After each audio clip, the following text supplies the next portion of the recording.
Welcome back, everyone. This is Akanar with more Elden Ring, where we continue to explore this absolutely fantastic DLC, making our way through Shadow Altus most recently, and ending up at the Shadow Keep at the end of last episode, which was really interesting because of the message that we were presented with on approaching the keep.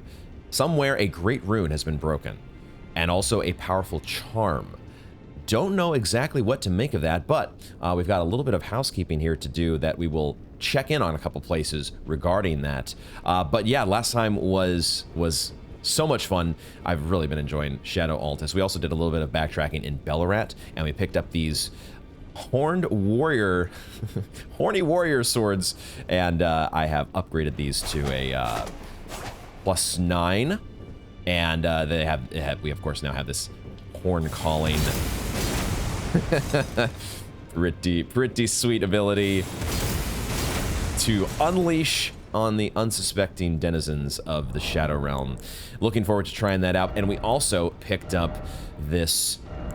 We also picked up the Black Steel Twin Blade, which is oh so perfect of a fit. Perhaps oh so perfect of a fit for our Sacred Blade.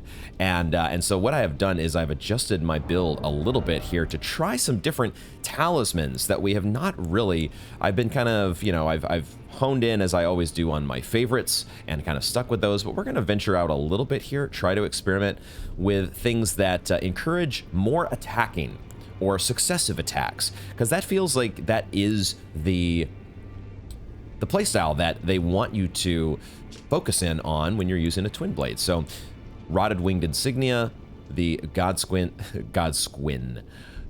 Easy for me to say, Godskin Swaddling Cloth, and the Twin Blade Talisman. We'll see how that goes. We'll probably be playing around with those as we go, and see if we can get in a groove. But the first thing, the first order of business here, as I said, is a little bit of housekeeping. We need to head to the Shadow Realm, and we want to check in. I want to check in back here at the this barrier in the Shadow Tower. This message that somewhere a powerful charm has broken. It just made me. It made me think that probably we're not talking about the charm in front of the Shadow Tower, but I wanted to verify. I just wanted to be 100% sure. I would be pretty shocked. It doesn't look like anything has changed, but I just want to see, and you never know. In a game like Elden Ring, who knows, there may be an NPC that has arrived or appeared here, or some message or something that you're not expecting. So you check in these places, you do your NPC sweeps. This is your housekeeping. At least this is my housekeeping. This is how I play Elden Ring. I can't escape it, but I feel like it does reap tons of benefits for the playthrough that we've had here. We have discovered so many things simply out of being thorough. And so that's what we will continue to do here. We do get a message, do we not? Yeah. What is the message here again? Sealed and obscured by shadow. Okay. So as suspected, that does not change. Would have been rather shocked if it did. I am on my mind is the fissure. Very curious when and if this barrier at the bottom of the fissure will open up. Oh. Aha.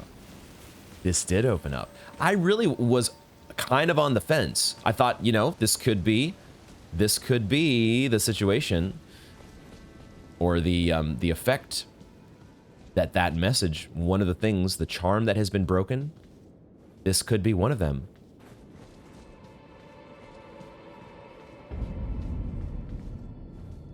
Oh my goodness. Stone Coffin Fissure. I love it. I knew it as we were approaching. I was like, they do it so well in FromSoft. They give you that opening, and then you know when you're going to get to the end of that opening, there's going to be just some jaw-dropping revelation of a scene. Okay, so this did open up. Interesting. Absolutely fascinating. The stone coffin fissure, which is... What do we make of that? I'm gonna check my map. Stone coffin fissure. It might just be a one of these side dungeons. Could be. But we don't have the restriction on warping to other sites of grace that we would normally have had we just entered a jail or other sort of cave. So this feels like some new area of its own that almost feels like it's leading us underground, but I still don't see like an underground on my map here like we would see in the Lands Between. So interesting. Stone coffin fissure. That is an interesting discovery, and now my plans might change, as is often the case in Elden Ring. The best laid plans of perhaps pressing into the Shadow Keep in just a moment, perhaps those plans will change. Why don't we think about this for just a moment while we do an NPC sweep? Let's check in with perhaps us, you know, just entering into the entrance here of the stone coffin fissure might prompt some reaction from our friends. I haven't even thought about who might be in these stone coffins. Nicola has discarded his great rune. Oh shit! The fog that vexed my aging faculties has been lifted, and follies better left forgotten haunt me once again. Once, in an attempt to free Lord Mohg from his enchantment, I challenged tender Nicola, only to have my own heart rather artfully stolen. I knew not how weak I was. I believed that with sufficient mastery, even an Empyrean would be within reach of my blade. I could not have been more mistaken. Nicola the Kind is a monster, pure and radiant. He wields love to shrive clean the hearts of men. There is nothing more terrifying. Whoa. Okay, let me see if I can fully digest that revelation. Nicola has discarded his great rune.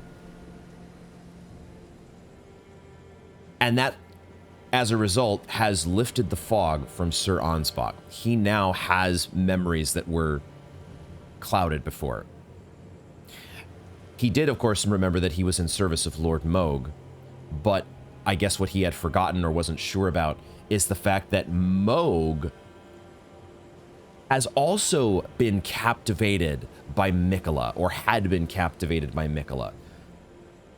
Of course, how had I not thought of that possibility? Which now, now I need to go back and reevaluate everything involving Mohg, don't I? Because now, looking through that lens of the fact that Nicola had perhaps so utterly captivated Mohg from at some point. So the whole business about what do we have here in the inventory? If I can find this, would it be Mohg's boss soul, which I believe I still have?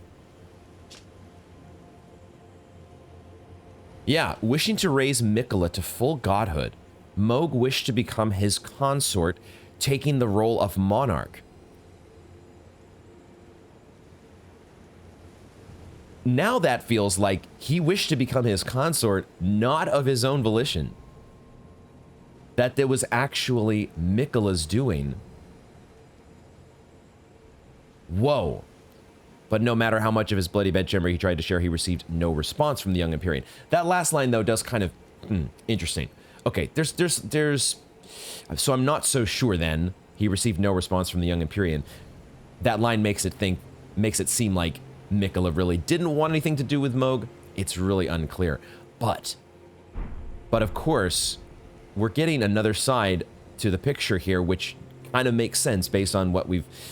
this tender Nicola, kindly Nicola that everybody's been seeing. We've, of course, deduced at this point that this is a result of Nicola really having an undue sway over their faculties.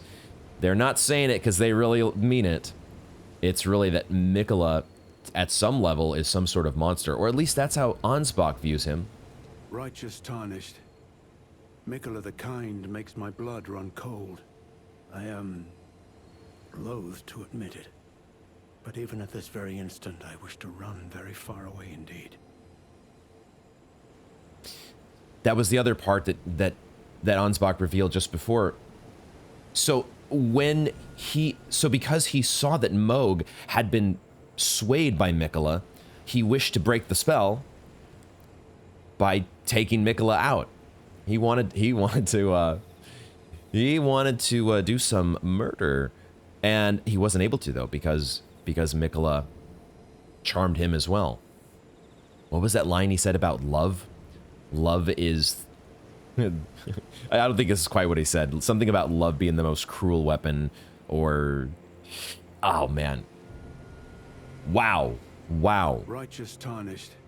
I am... Oh, my goodness. Kindly Mikola. Well, just to be thorough, we're at check with more. I don't feel it. Oh. It's broken. Kind Mikola's light is gone. Oh, shit. I stand tall. Together, we work. Together. For Mikola the Kind.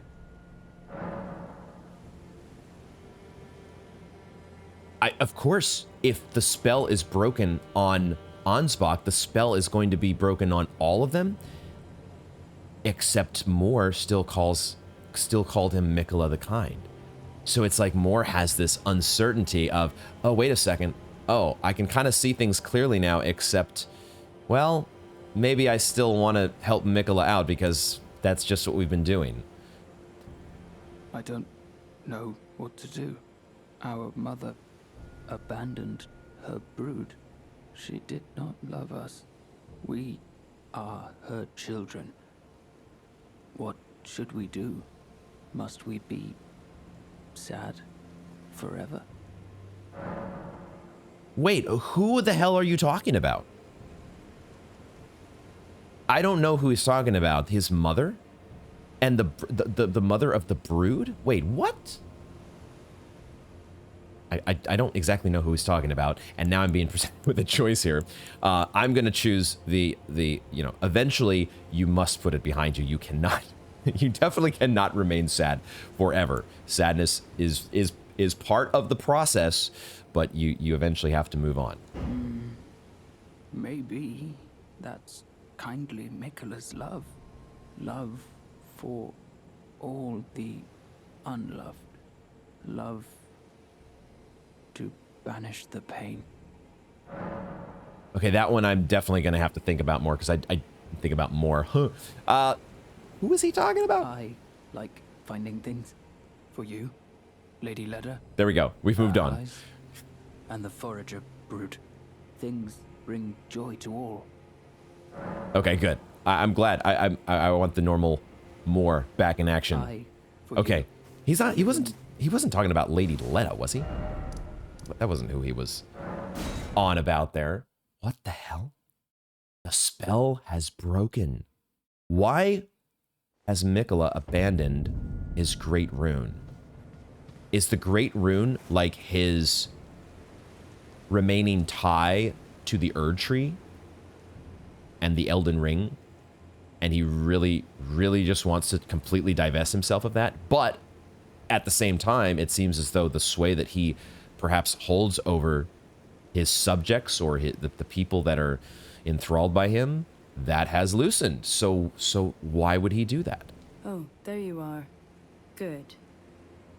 If you happen to see Lady Leda, tell her that I'm striking out on my own. Don't worry, I've no mind to cross any of you. The guidance of kind Mikola remains etched into my very flesh. It's only... there's something that I must know. What do you intend to look into? Kindly Mikola spoke of the vow he once made with General Radahn. What? And it is here the vow shall be honored. I am a Redmane. I must know the nature of the vow. Okay, I didn't even realize Radon was involved in this that heavily. He once made a vow with General Radon. The only connection that we know between the two of them is, well, okay, obviously Melania and Radon, their epic battle in Caelid. But otherwise, we haven't heard of any way in which Miquella and Radon have crossed paths directly. They're related to each other, right? Are they related, actually? Radon would be son of Radagon and Renala.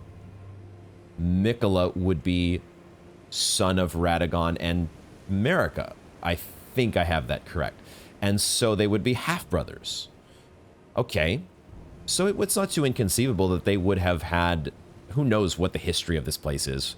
But they would have perhaps crossed paths many, many, many, many times. But what was the vow?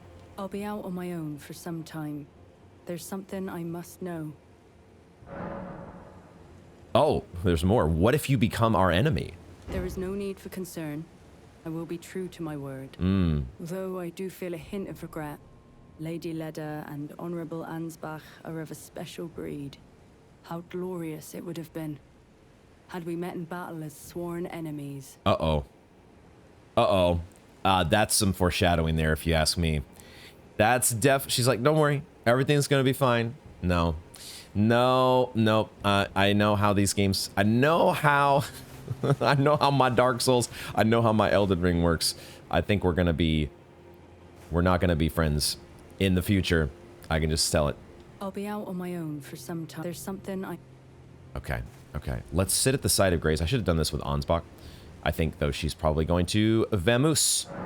And gone she is. Freya has set out. There's something she must know, and there's a vow. There is a vow. Oh, wait a second. They have left as well. Ansbach and Moore have also left? Are they moving on to a place? They've left. No. Okay.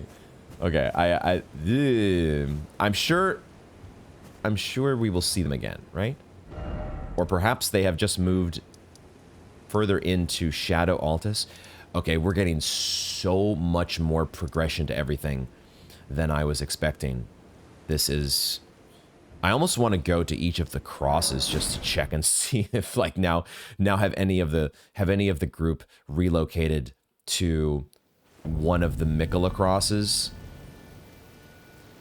Oh, this is a nice, by the way, this is a nice place for farming. There's even more birds around to farm for four-toed Foulfoot. Make note of that. Okay, good. Even better than the 4 belfries. Okay. Cat laser frame.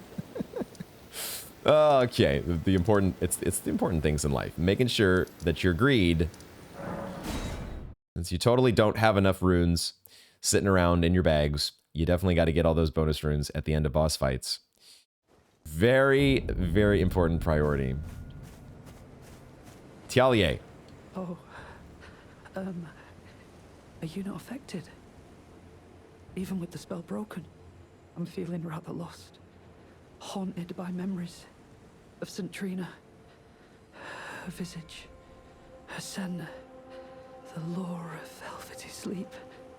Would kindly Miquella chasten me for falling for St. Trina, while knowing that she was the discarded half? The problem is, I simply cannot help it. I would sacrifice everything just to gaze upon her one last time.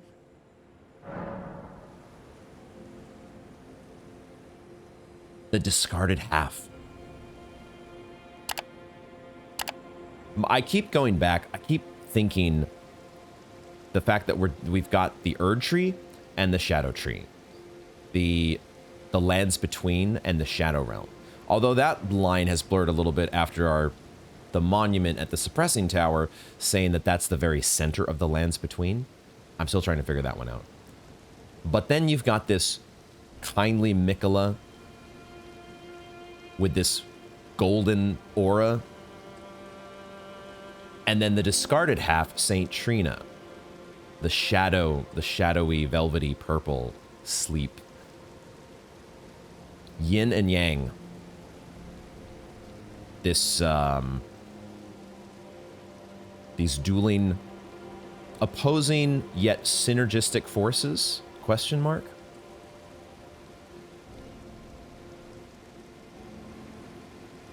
Are the lands between and the Shadow Realm all just one big figment of Miquella's imagination? Parts of his personality? It's all just one big dream inside of Miquella's head? I'm feeling rather lost. Haunted by memories of St. Trina. Why is Tialier so taken by St. Trina, though? The discarded half. What the heck? Miquella and St. Trina, are they in fact the same person? Why is there a split in the this split in genders? Or I don't know exactly what to make of it. I don't know exactly what to make of it all. Oh, we should sit at the site of grace and see if Tialier moves. Are you also finding? You're hanging out here. Okay. You are not going anywhere just yet. I'm feeling rather lost of St. Trina. So that's at least one constant in our lives here for the moment. I am, before I check in with Leda, I want to save Leda and Hornsent for last, but I do want to quickly check with Hornsent Grandam. Just a quick little check-in. We're not in need of a super refill, but maybe, who knows? This is a pretty momentous change. Maybe. Horn death beast from higher sphere delivered. Weep. Welcome, oh glorious sculptor keeper. What a joy it is to see thee again. Thou possessest yet my scorpion stew. Okay. The broth is mine own little invention. 'Tis palatable for quite the long while, shouldst thou be by hung. Okay. I just, you know, wanted to see if she were perhaps affected in any way by Kindly Miquella, but it seems like she's not. And maybe that's... Well, I was just about to say, maybe that's an effect of being Hornsent, but we have part of our DLC crew, Hornsent, who is clearly affected by Miquella in some way. Oh, what is he doing? He's looking at his hand. Oh, shit. Oh my gosh, this is crazy. What a game. What a game. Intriguing. What remains there to be said? Do you presume us allies even now? Though Miquella's spell is newly broken, I must profess, the spell mattered little. Uphold his covenant, Miquella shall, and in godhood redeem our rueful clan. Then Marika and vilest Erdtree both will at last be from divinity wrenched. And surely, contented I will be. Yeah, that feels like what could be going on here, at least at some level. I feel like the read I'm getting is Miquella really just doesn't like what Marika did, and Mesmer doesn't like what they did to the Hornsent. And now it makes me wonder, what exactly was he doing with Mohg? What was the connection with Mohg? And are the Omen connected to the Hornsent? Are they one and the same? Are they close relatives? Completely different. I want to know more about that. I hope we get some answers on that front. But it does seem like this you know, Hornsent's maybe partially against his will, but also partly with his will, or with his you know, agreement that, okay, look, you say that you want to take out Marika, or you want to you really want, I don't know if taking out Marika or taking out the Erdtree, removing their divine status. How would he accomplish that? First of all, because the Erdtree is such a fixture, although we sort of burned the Erdtree, didn't we? So maybe it's not, maybe taking down the Erdtree is not that big of a deal. I'm trying to put together the big pieces here, and it might be jumping the gun to try to do that. But this is what we do here. We speculate. We speculate. Because it's so much fun. But the big picture so far, it feels like, is that Miquella doesn't like Marika and Mesmer for what they've done. And I don't know if he's seeking revenge in particular, but he at least seems to be divesting himself from them, distancing himself from them by getting rid of his great rune. Maybe. But first, clear resounds the call of vengeance. The Impaler, Mesmer, must pay his due. In vengeance for the flames. My blade I wield. How could I allow myself to forget? Revenge alone assures me peace of mind. We definitely know that vengeance motivates Hornsent. Whatever motivations Miquella might have, Hornsent is very, very clear on what he wants to do. Think not to hinder me upon my path, lest you too wish to face the reckoning. Think not to hinder me upon my path, lest you too... What a great line. Think not to hinder me, bitch. I will destroy you. What the fuck? Why is there a roly sheep? Get the fuck out. Don't even think about coming close to either me or the Needle Knight. All right. Okay. Wow. We have things to discuss. Lady Leda. Oh, hello. Did you feel it? Miquella the Kind's enchantment appears to have broken. But while my devotion to kindly Miquella remains unchanged, by my troth I am not so sure about the others. No, wait. Perhaps this is a blessing in disguise. I can wield my sword to cull the undeserving, those unfit to bask in tender Miquella's presence. I should have thought of this earlier. Huh. That's a bit of an odd take, or not what I was expecting. So she's kind of not affected. She's basically like, yeah, you know, the spell's broken, but I'm kind of still on board. And now, like, I kind of just get to wreck some people and know that it's actually just, I want to do it. So this is a blessing, not so in disguise, perhaps, for Leda at least. Right. It's time to begin ferreting out those of us who don't deserve to be at kindly Miquella's side. Wait a minute. Wait a second. Oh no. Oh no. I didn't realize we were going to be picking someone to vote off the island. What? So we can, those who might not be deserving of remaining by kindly Miquella's side. Whoa. Suggest Tialier. Suggest the Hornsent. Make no suggestion. I kind of like from a moral standpoint, I kind of want to say make no suggestion, just because, like, who am I to judge? Who am I in a position to really make a judgment?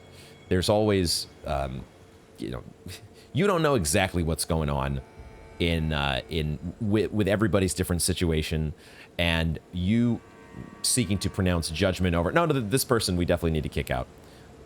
I would have misgivings about that IRL. However, we are playing a game here, and I kind of want to suggest Tialier. I do not want to kick out Hornsent, because I really like the vibe of Hornsent. I want to explore and see what happens with him in his quest for vengeance. Tialier, at the same time, Tialier is interesting because of the connection there to Saint Trina that we've just now been informed about. So maybe make no suggestion. I don't know what to do here. We might have to make a suggestion to move forward. We're going to suggest Tialier and explore other possibilities on a separate playthrough. Tialier. It's true. His devotion to St. Trina is plain to see. I fear his vows to Miquella the Kind are merely secondary. But for this very reason, Tiolier is incapable of betrayal. Oh. St. Trina's love for kind Miquella is boundless. Huh. She is, after all, his other half. Or perhaps her feelings go beyond even that. Even if she was left behind, I doubt her heart would waver. Okay. Okay. I feel better about my choice now. Nobody gets kicked out. At least not yet. St. Trina's love for... Like, she's talking about St. Trina. They say that she's Miquella's other half, but she's being talked about as just a completely separate person. It's also really remarkable so far that there really has not been any discussion of Malenia. All this talk about kindly Miquella. And we saw when we faced off against Malenia how seemingly devoted to Miquella she was as well, but now we have to re-examine that. The sisterly devotion of Malenia maybe wasn't so voluntary? Okay, Cat Laser Brain getting distracted there, but maybe not. Maybe that's very worth investigating. Where am I going with this? This is so amazing, the discoveries we're making here. But yeah, what I was thinking is the fact that we're making so much mention of St. Trina as Miquella's other half. He had a literal twin sister, did he not? And yet she is not... Have we made one mention of Malenia at all in the DLC? I don't think so. We've talked about Renan more than we've talked about Malenia at this point. Right. It's time to begin ferreting out those of us who don't deserve to be at kindly Miquella's side. Oh, okay. We're going down the list here. Well, maybe I don't... It might be something similar with Tiolier.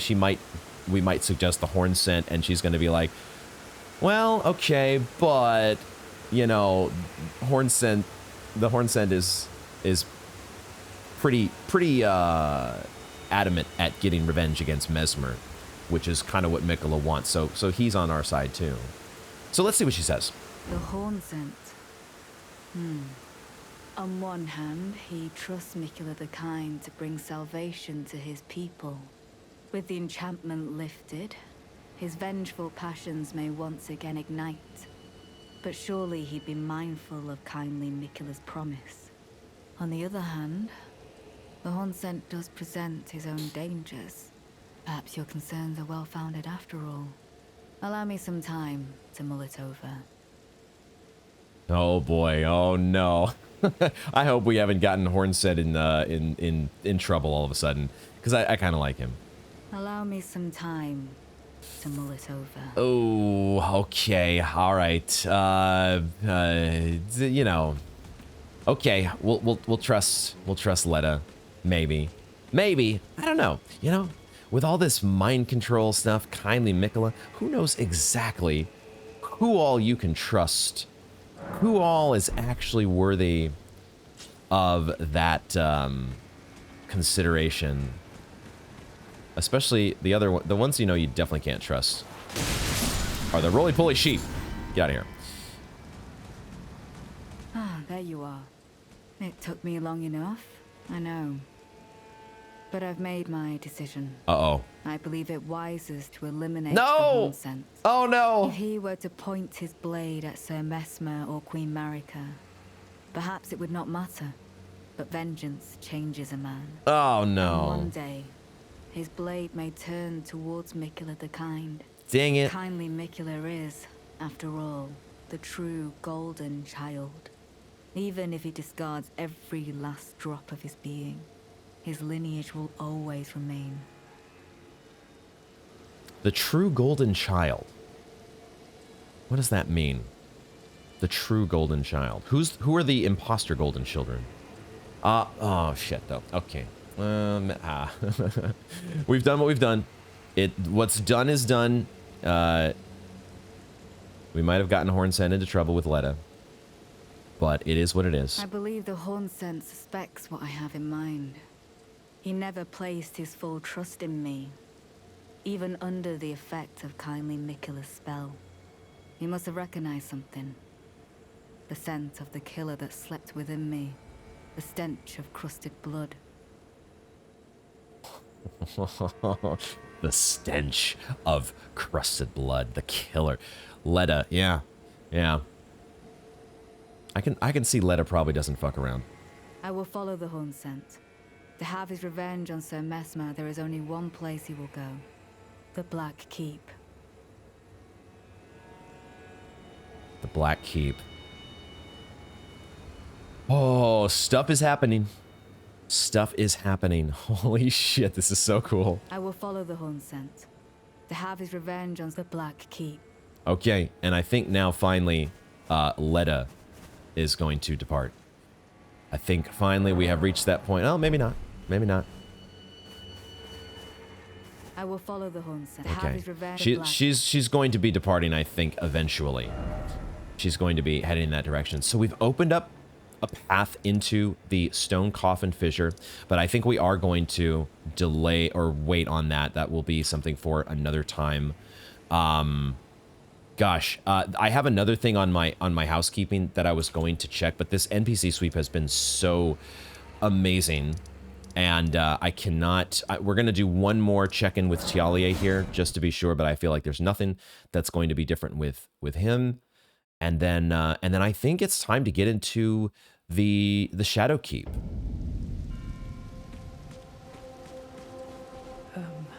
Oh. I had something I wish to tell you. Never mind. I'm heading south. I've recalled something that Sir Moore said. He discovered deep purple water lilies blooming on the southern shore. Yeah. That must be where St. Trina was left to wither away.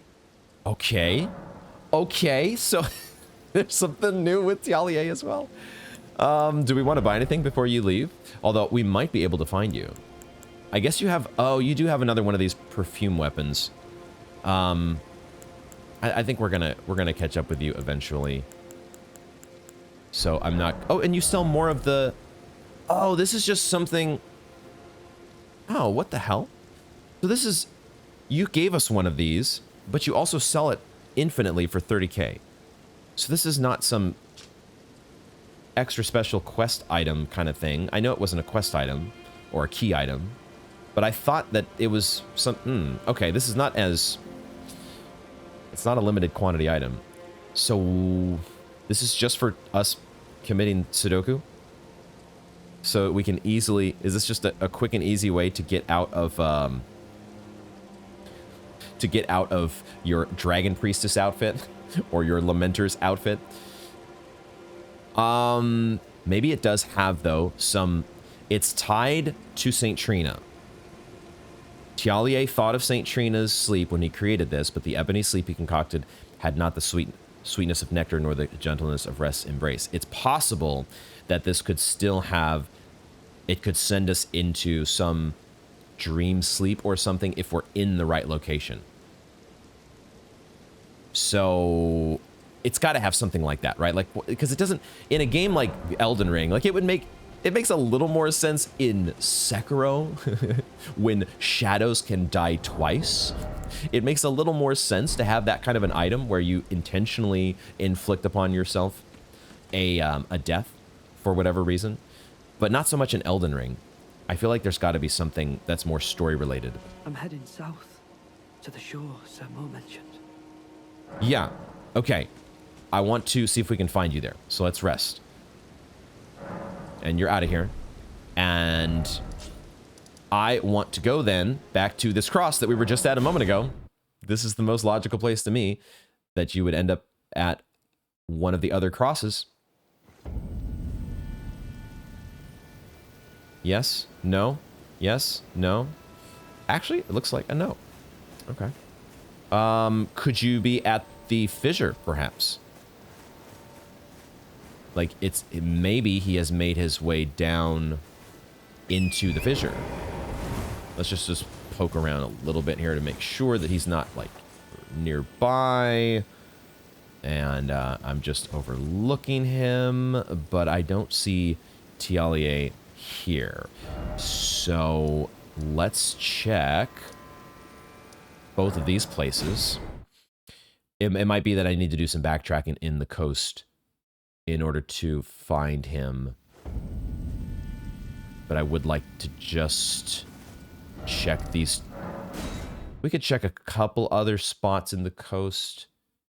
Just the sites of grace that we have access to. We might as well check them and see what we can find. I guess we'll activate this useless summoning pool here, because perhaps I will make use of it someday. Okay, but Talia is not at either one of these spots. What about Cerulean Coast West?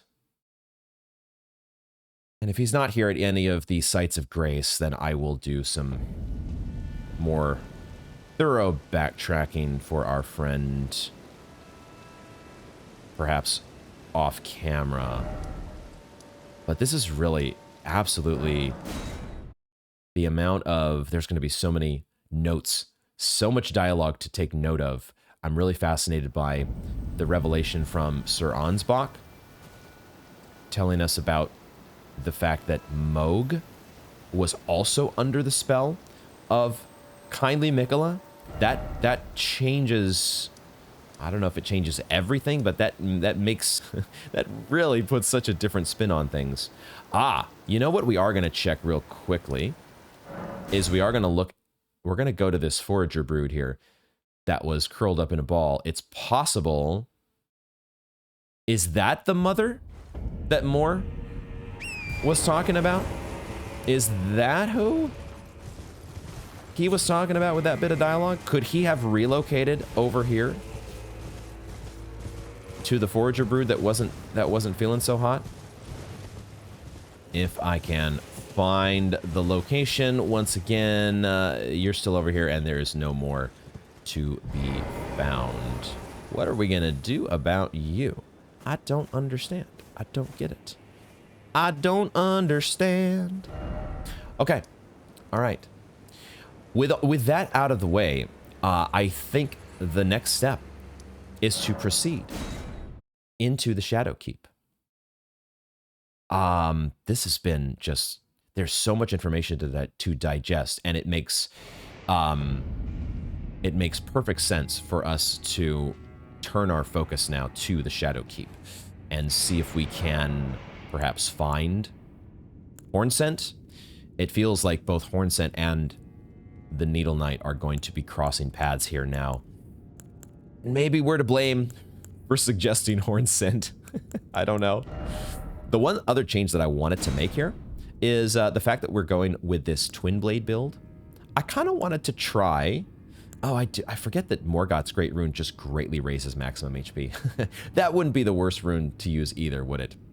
That I could see us getting some use out of that.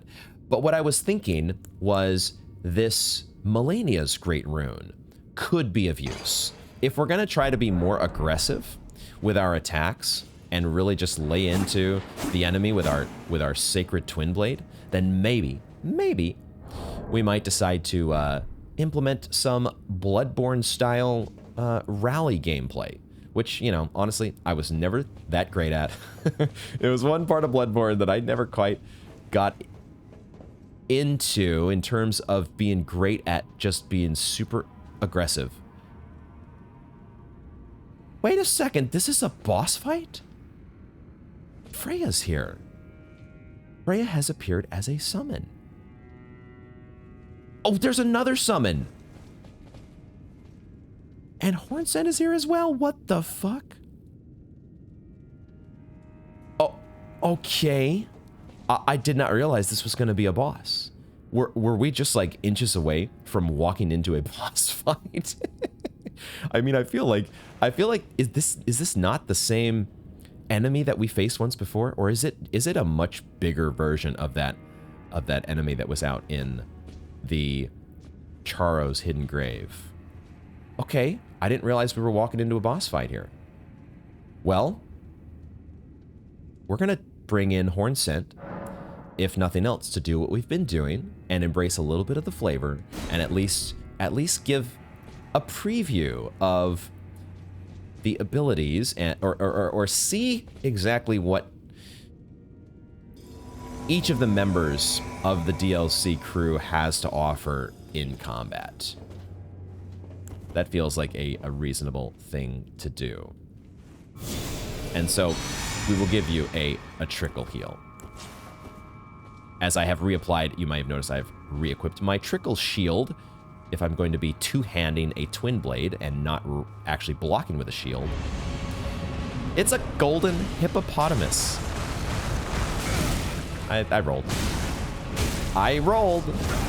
I disagree. All right, Hornsent, what do you got for me? What do you got for me, Hornsent? Oh, shit.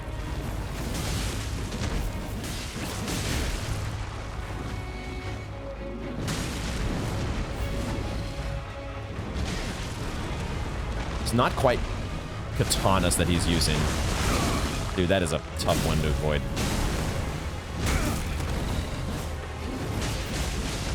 He's got twin curvy swords though.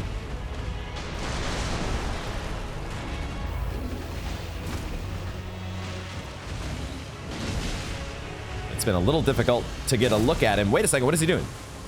I can't see Hornsent. I can't see. I think he has summoned some Black Flame Soul Mass. Is that what he had? This big old fucking golden hippopotamus. You don't seem so golden to me. I thought he was gonna do a tail whip. Okay, so Hornsent does have a bit of magic that he's using, but okay, all right, there, the bleed finally kicked in from his curved swords. It does seem like this would be a boss that'd be very ripe to bleed damage. Oh no, fuck me, I just... Oh my god, dude. Okay.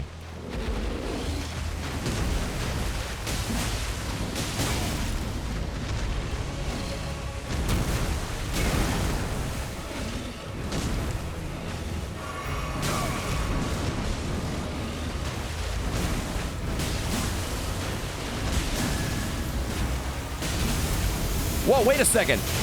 Oh, what the fuck? Okay. Okay. Okay. What the fuck? Oh, Jesus Christ. Okay, I understand the golden part now. Okay. What the... Dude, that's not a fucking hippopotamus. That's a porcupine. Can you please at least... That's a fucking porcupine. What the fuck?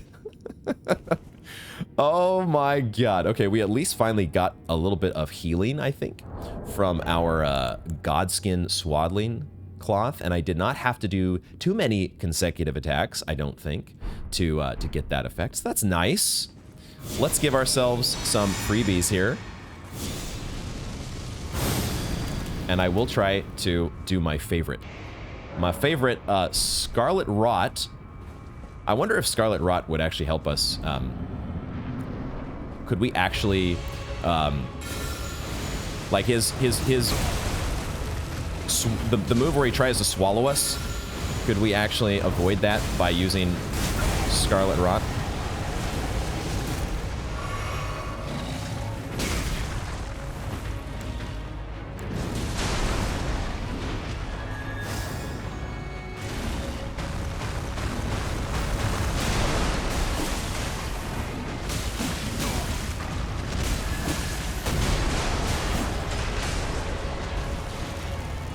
I guess we drink now.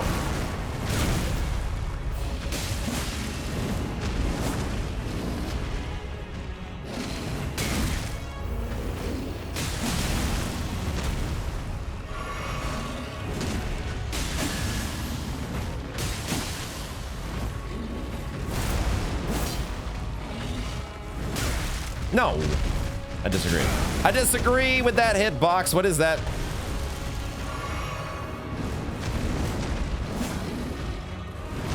Oh, I'm dodging way too early. Way too early.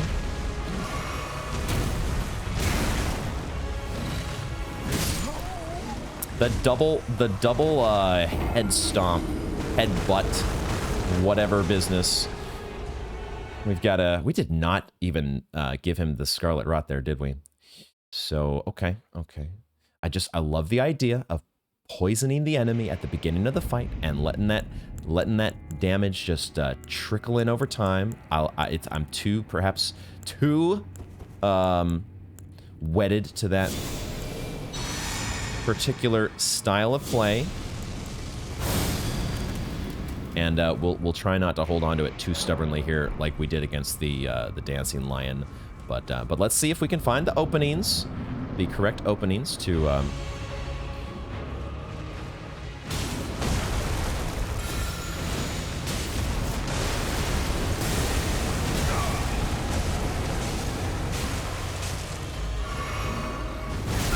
No, ay.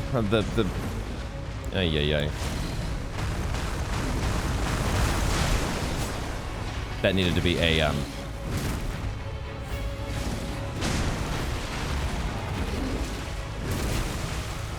So I'm expecting there to be like a double thud on some of these, like that one, yeah.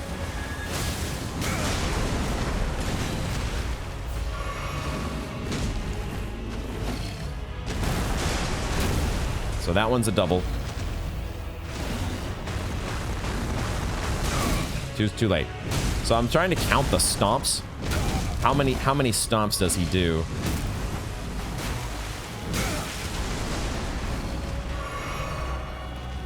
How many stomps does he do?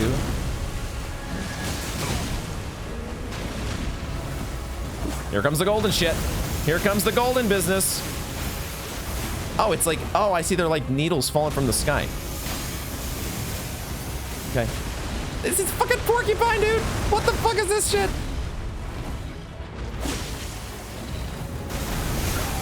Oh my god, what the fuck?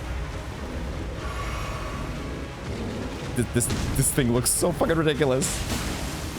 It's ridiculous. In the butt. I need stamina. I need stamina and health. I need it all. What the f— oh no, of course he was gonna go Sonic on us.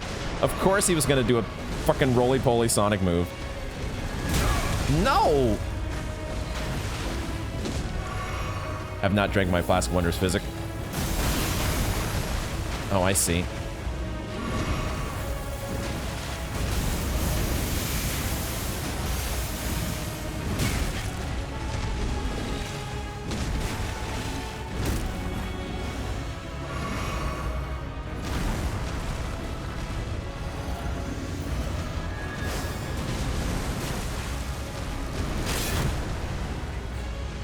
My god.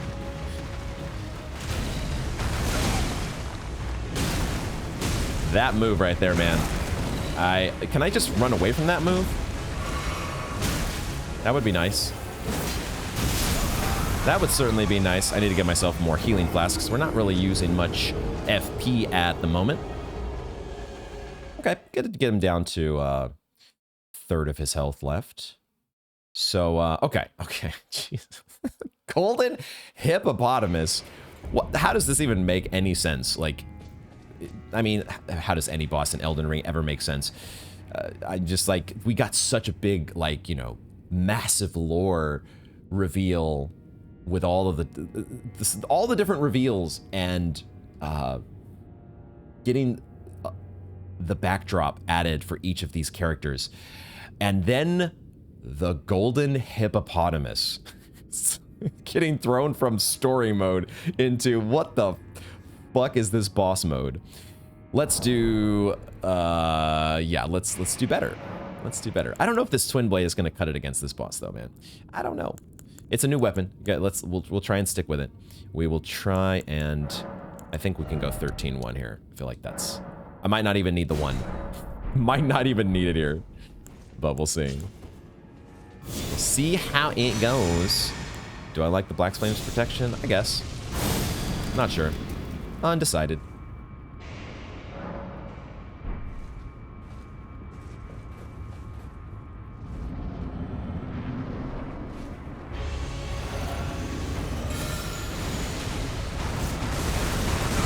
Nope, he still chomps on us.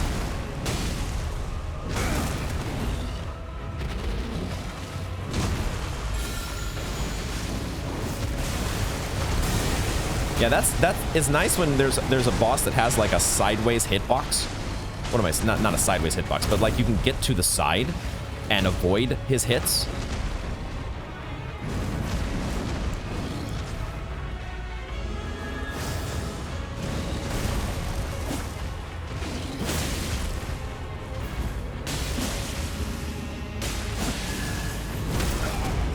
shit. Are we already into this business?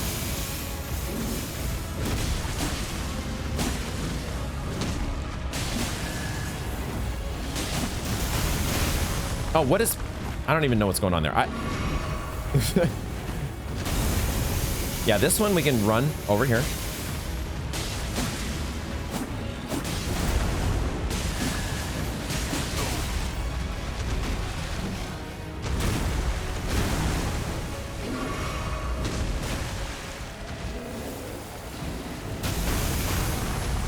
Ah, running away from the needle attacks seems reasonable.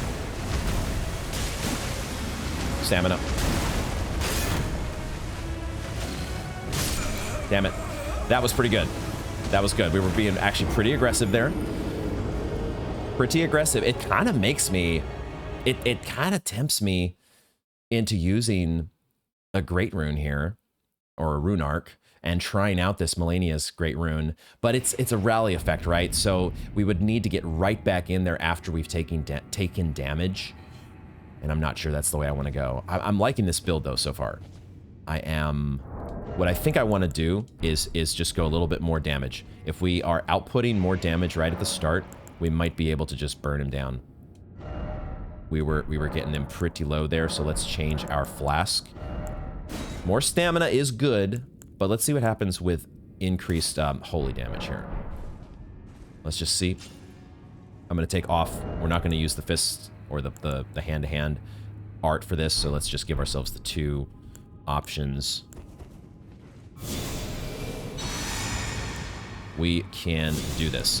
The black flame protection does really, like, if he does do the chompy chomp on us, he doesn't do that much damage.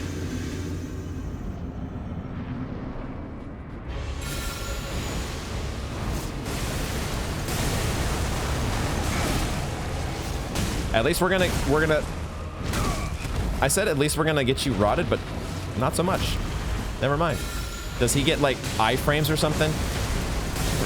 Is that what's going on there? When he's chowing down on us, he gets iframes from our rot.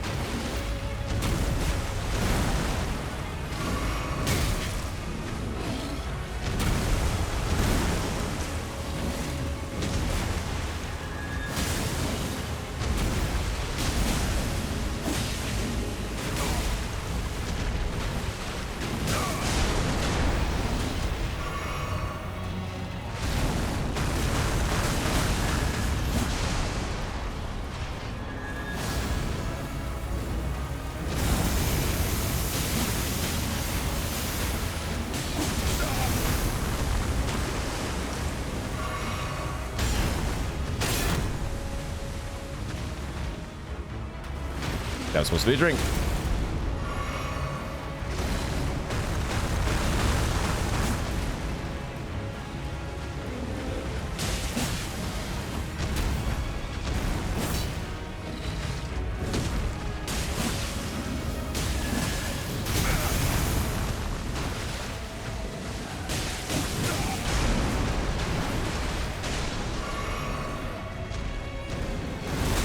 Bro, I was not expecting that move.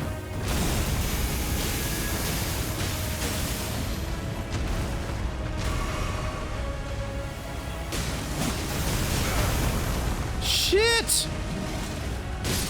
Holy fucking shit. Okay, we're taking so much fucking damage there. I'm just getting a little too over aggressive because I'm like, oh, he's almost dead. He's almost dead. We've got this. And then I get stupid.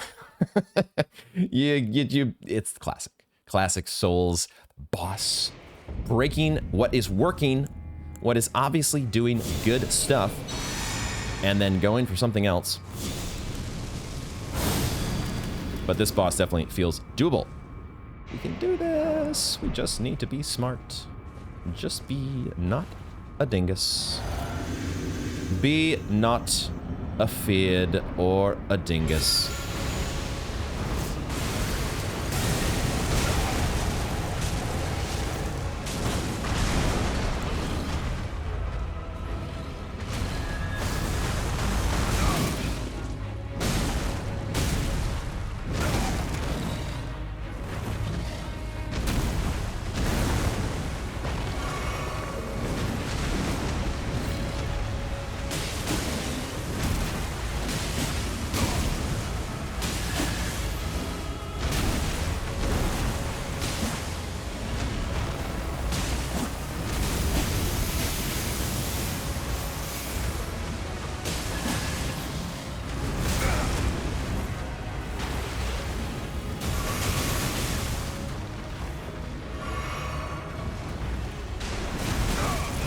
Too soon.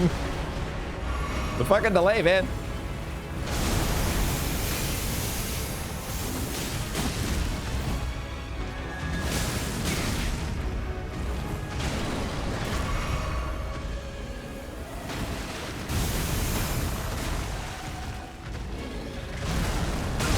Oh, you gotta be kidding me.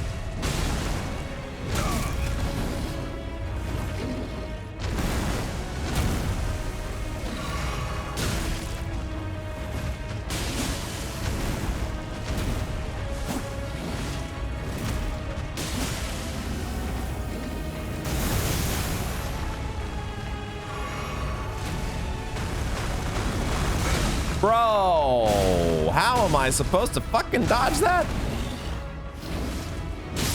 No.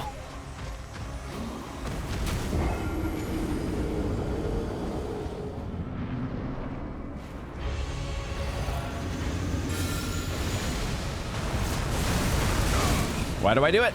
Why do I walk right into it? Why do I do it? I know it's not gonna work.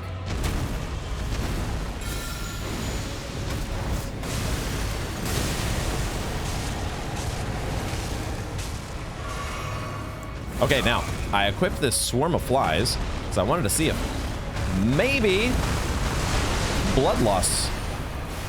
It feels like you would be very susceptible to blood loss.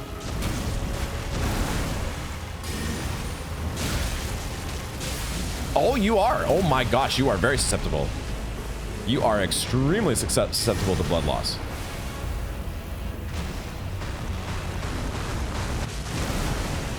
Ah, okay.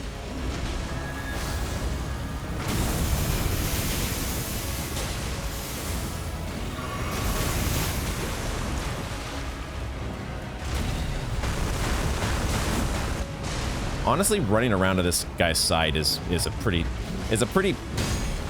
good strategy. Why am I not attacking though?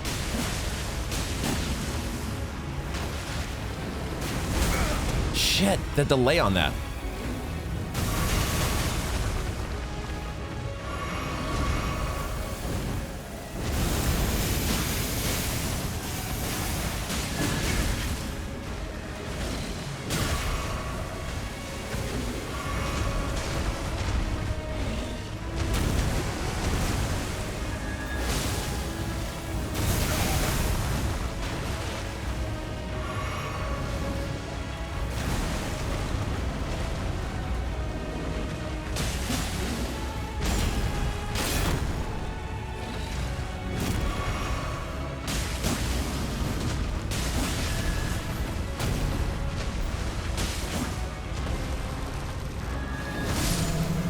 Let's go. Trying to run away from me. Trying to stay out of my fucking melee range attacks. That little frickin' We get the spell Aspect of the Crucible Thorns. Are you fucking kidding me? Along with a couple Shadow Tree fragments. Awesome. Let's go. That was fun. Okay, so we get an introductory boss here at the Shadow Keep. Fun, fun, fun. We got to see a little bit of Hornsent in action, and that is a stupid porcupine fucking rhino hippo that's out of my game. Dork. Oh my god, give me my Shadow Blessing. Gimme, gimme, gimme. And can I take a level as well? We gotta pop some more runes before we do that. Let's do that, because more vigor, more better. We need to craft some more golden pickled fowl feet. We cannot craft the new golden tenders just yet, but I think we actually have some of those in our inventory, don't we? I think we might actually have switched this one out for... We got 2 of these. Let's put those in. Let's put those in there and get the extra boost. I don't know how much of an extra boost it is, but it has to be an extra boost, right? It's a DLC item. It's gotta be better than the base game version. Okay. Aspects of the... Hold on, before we check that out. Before we check that out, we're going to add some more runes to our total here so I can actually level up. I want to do basically 40k. So we'll do 4 of these.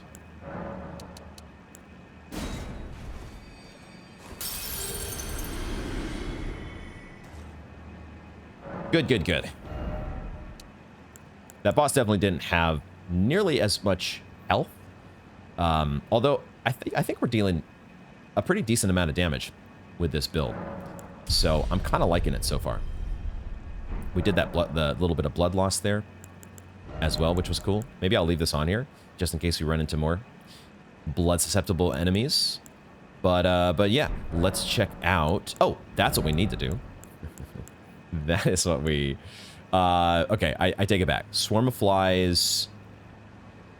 We'll leave it there. We'll leave it there. I've never tried this Borealis' Mist. Here's what we're gonna do. Here's the compromise that we'll make. We'll add it at the very end. Because I want to equip this new spell. And try it out. Aspect of the Crucible Thorns creates a bristling mass of thorn-like fur on the caster's back before scouring the area by rolling around on the ground. Charging increases the number of rolls and the range of attack. In an age long past before this land was enshrouded in shadow, the vitality of the Crucible flourished. Remains of this can be seen in the ancient ruins. Oh. So this land was not always enshrouded in shadow. Oh. That's kind of a massive discovery. I just assumed that the Shadow Realm was always the Shadow Realm. But maybe, the vitality of the Crucible flourished. I might need to go back and review some of the lore from the base game. We know that from where all life was once blended together, before the Erdtree and the age of the Erdtree, there was some other order to things, right? There was this... We are the Lord of Chaos, and we know that there was the One Great. Is that what it was called? The time before what we see now. My mind is going in a lot of different directions here, as it always is, but one way or the other, let's equip our new spell. Holy what the fuck. Holy what the fuck. Oh, that's what it does. Oh, interesting. That's not nearly as cool as I was thinking it might be. I kind of don't like that it like spins in every direction. I was kind of hoping that we would do a little bit more of a somersault. Instead, we're just kind of doing like this sideways whirligig donut move, which is I don't know how powerful that's going to be.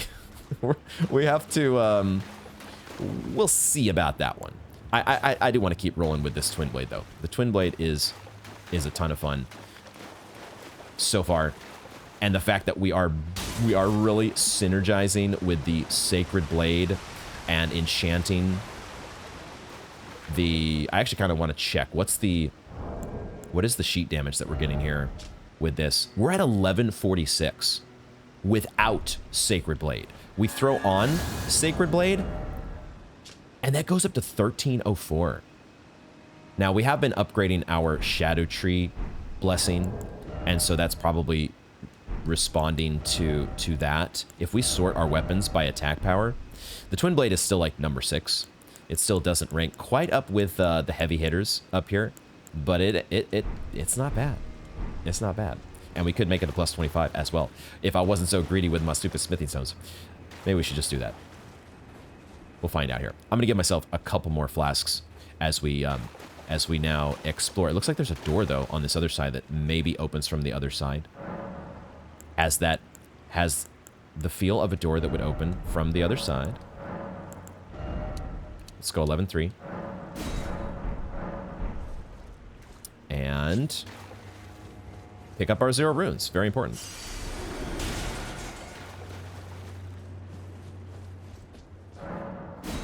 Bingo. We've played Elden Ring before, guys. We know these things. I almost didn't even see the door. It's a very, like, a very monochrome arena. And almost didn't see it. The Statue of America. And we see, once again, this emblem, which I think we saw at the Fort of Reprimand. Can we actually check that real quick? I think this was at the Fort of Reprimand. Let's check if this same symbol was here, but it probably is related to Mesmer. That would be my guess. Why did my controller shut off? I don't know why my controller just decided to go poopsies there. But it did. Yeah, it's the same symbol. On the one side, you have the flame on the right, and on the left, what? Is that supposed to be the symbol of America? And then, is that like a snake coiled around the part in the middle? Interesting. Okay, so that's the same symbology there that we've seen before. These,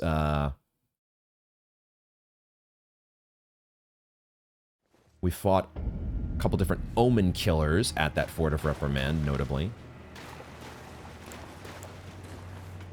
What are the connections? And of course, the two freaking iron virgins that were hiding out back.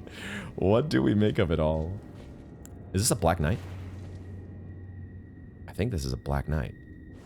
A little hard to tell. Can we tell for sure? I wish the camera wouldn't do that fade out thing when I'm trying to see what's going on, but I think that's a Black Knight helm. No, such a thing is utterly inconceivable. We have not been abandoned. Mesmer is the son of Queen Marika. Her Grace would never abandon her own flesh and blood. Perhaps Marika had abandoned her own flesh and blood, and this guy is in denial? Such a thing utterly inconceivable. We've not been abandoned. It hasn't happened, except actually it has. What do we make of it all? What do we make of it all? What do we think of it all? What I think I am going to do, though, why don't we try to get some use out of this great room? Let's try it out. Now that we've gotten a boss fight out of the way, let's take a rune arc. Because we got so many of them. And we can always get more if we really need to. Let's try to play some Bloodborne. Why not? And let's see how this goes. I hear patrolling, which makes me think, yeah, as soon as the second that I go to actually backstab one of these guys, I'm gonna meet. That's okay. We're playing Bloodborne here. Right? We're gonna play some Bloodborne. Supposedly. Oh my god. Am I immediately gonna rue? That guy dealt so much damage to me. What the fuck? Immediate regret. I did see, though, we had the rally mechanic there in play, and there was health to be had, to be regained. I don't want to two-hand my seal. Please, no, none of that. Another Mesmer soldier shield. And some festive grease. Our day would not be complete without some festive grease. Look at this this saddle here. Okay, crimson saddle that they've gotten geared up and ready to go. All right. Why were these guys, what were they staring at over here? It's not exactly the scenic view is in this direction, is it not? Okay. Yeah, yep.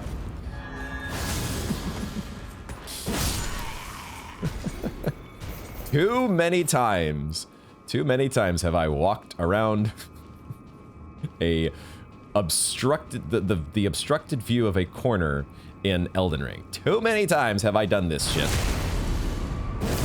You can only trick a man so many times before, you know, he's gonna go a different direction. Only so many times can you do this. Who do I backstab here? Let's take out the weaker foe. The lesser foe. And then we can have a duel. An honorable duel. An honorable duel to the death with Mr. Black Knight. Twin blade opponent.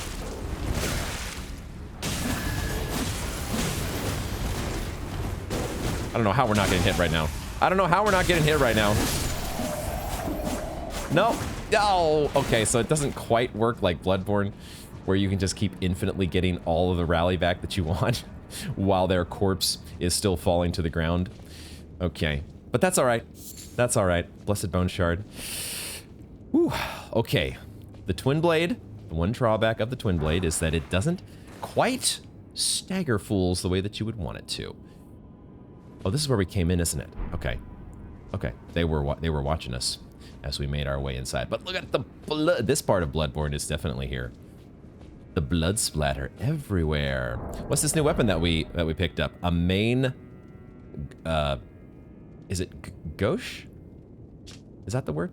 Dagger with a large handguard. Okay, on guard. Intended to be used in the left hand, thereby complementing a piercing sword or identical blade held in the right to enable a distinctive style of fighting. Is this, oh, and its skill is parry. So is this what you do with the Milady? You put Milady in the one hand and this guy in the other. Main gauche there, and we can put, if I can find Milady. I do want to play with this at some point. Where did I, it's further down here. No, hold on. That's right, it has a flame art on it. I do want to play with this at some point. It's just, I don't know. I don't know. There's so many things to try. There's so many things to try, guys. I can't do it all. I can't necessarily do it all. But this maybe is the... So it gives you the parrying move here. You don't get to do the stance.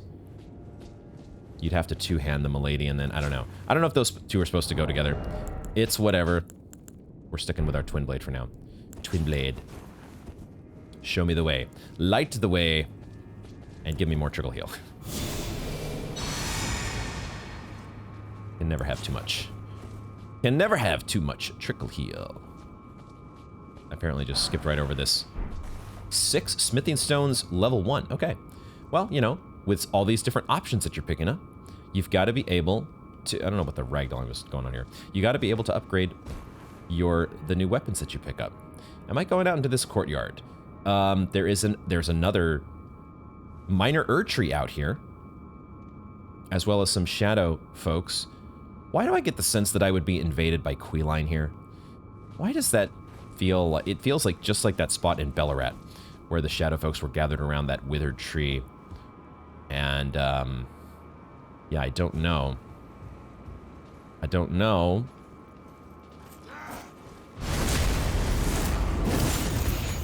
Don't know about that spot. Dude, holy shit. Bro. I panicked. I fucking panicked. I fucking panicked. Oh my god. There goes our Melania rune. There goes our Melania rune. Just what I was thinking might happen. It's the risk that you take with a rune arc, but I panicked because that guy did so... Oh, it's the forever curse, man, of this DLC. It's just everything deals so much god-damned damage, and now if I just try to run past all you guys, this is not going to end well for me. If I try to then just run past to get back to where I was, it's just not going to end well for me, is it? Unless I just keep running. We could just keep running, you know? There's always that option. There's always the option that you have to just run. No, okay, but that's a bad move. That was not the play either.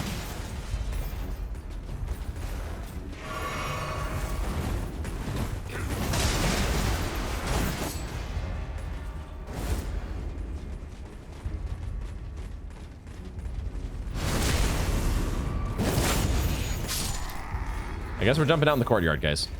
We're jumping out here. Oh my god. They're coming! Oh lordy, they coming!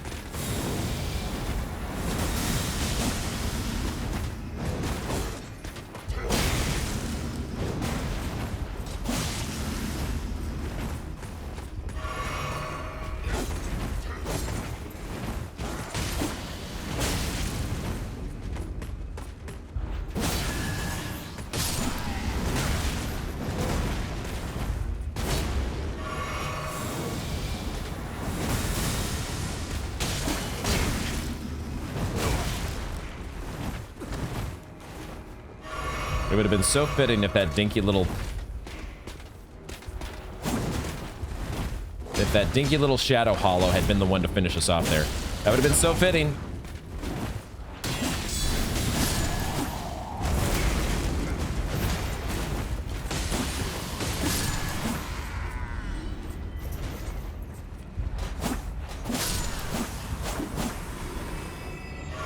Okay, well somehow we've managed to stay alive. Don't know how. No fun clue. But somehow we've done it. And sure. Okay. This is gonna be fun, isn't it? This is gonna be a blast. I have no idea where I am right now. Other than I'm in a courtyard with a minor Erdtree, I think. Or is this a minor Shadow Tree? Would I be able to tell the difference? Who fucking knows?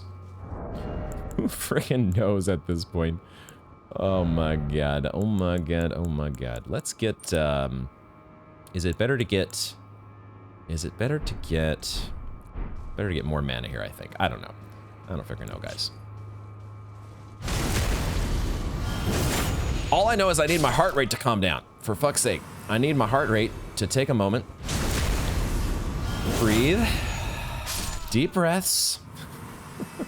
I think I always get so, it's just so, like, disappointing. It's frustrating. The moment that you, like, we just equipped a rune arc a second ago and then I died.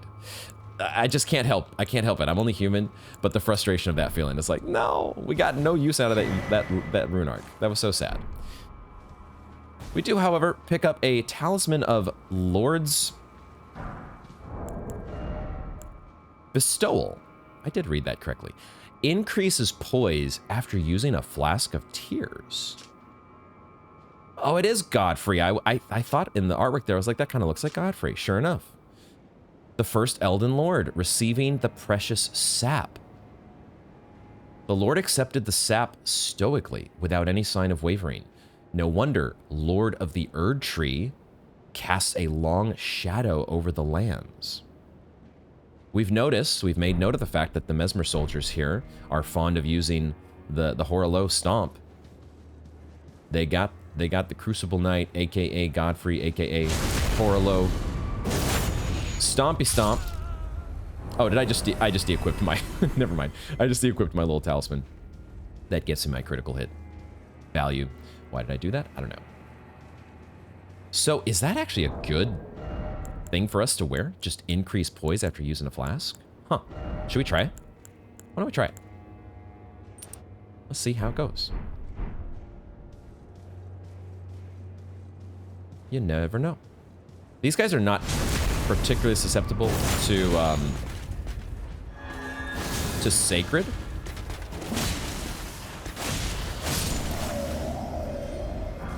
But if you get the drop on them, then I suppose anybody is susceptible to anything. There's a door here, and then there's also the door over here. Why don't we do... And then I guess there's a ledge here which we cannot get up to just yet. So why don't we... Who's shooting arrows at me? Who?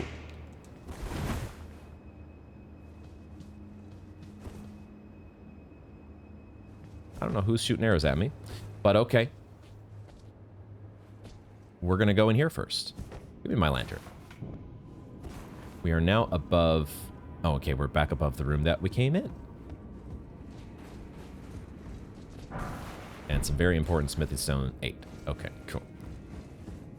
The Shadow Keep. The Shadow Keep and its Mesmer Soldier / Black Knight infestation, and everything just hits like a truck. I guess, you know, I'm not using the...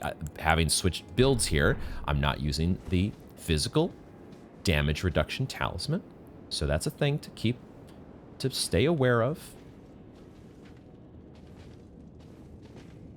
It's a thing to think about. Twin Blade. The Twin Blade Black Knights are very cool. But it is a little bit... It is also a little bit tough for me to go directly toe-to-toe with them. Because of how poisy they are. But I wonder now if we have our talisman to level the playing field and get poise of our own.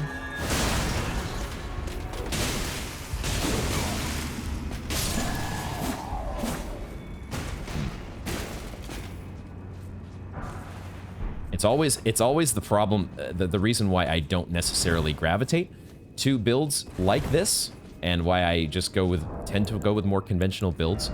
But these ones that incentivize attack, attack, attack, I just need to be smarter about it, because I have to know that some enemies I can't just go attack. You still have to play a little bit of a cat and mouse game. Don't let the build dictate a very... Just because you're going a particular build doesn't mean you have to simplify, or not simplify, but use a not smart way of playing the game. Still be smart, still play the game, and climb ladders on the right side. On the climbable side of the ladder.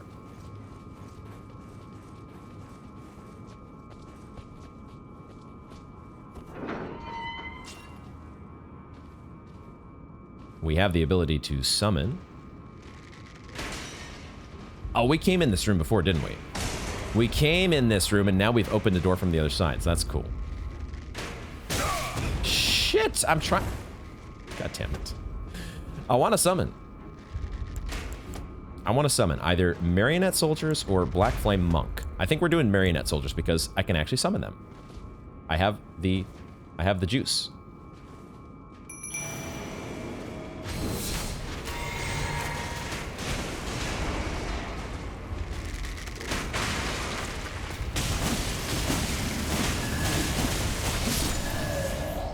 If I'd have noticed before, that they could be summoned, if only I had seen that I could have gotten some help in this gnarly, this gnarly room of, covered from stern to bow, from front to back, covered in Mesmer Soldiers and Black Knights. Did they just disappear? Wait, what? What happened? They just disappeared. Because I guess the Black Knight was taken care of. Oh, the Black Knight with the bow. That's what... Really? I don't get to keep you guys around longer than that? Really? Oh, shit. Okay, alright. So... that is the end of that little saga. Cool. The guys with the flaming tips on their spears... They need to... Oh, okay. Yeah, come on. Come on. Almost sacred bladed myself right off the ledge. Okay. Oh, he's doing a peepo run, guys. He's doing the peepo run. Good. Go. Good. You got this. You got this, dude.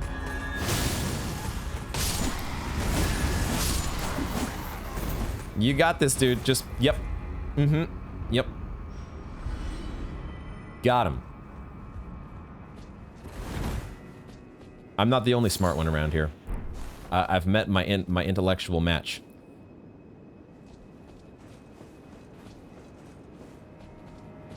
Oh, okay, and we got that item hanging out from there. Okay, so I think there's only one way forward now. This felt like a very, many diverging paths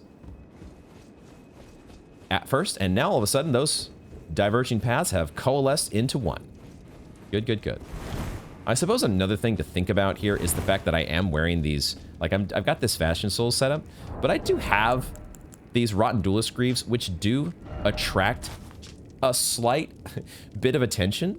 The wearer becomes a slightly easier target for foes, so, you know, that also might not be the smartest thing ever to be walking around with.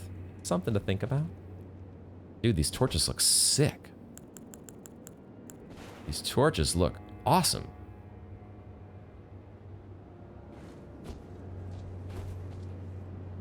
And there's a big scary... Wait a second. I was going to say there's a big scary bridge, but it's not a bridge. These are like... What are these? We've got the Vikings funeral boats over here. Or so it seems. Holy proof pickled liver? Dude, the fucking shadow fragments falling from the shadow tree. My god. Oh, there's an item down there. Okay. Is that what these are, though?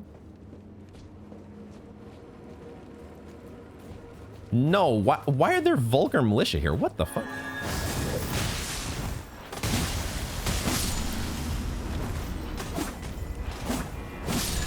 Why are these little guys here?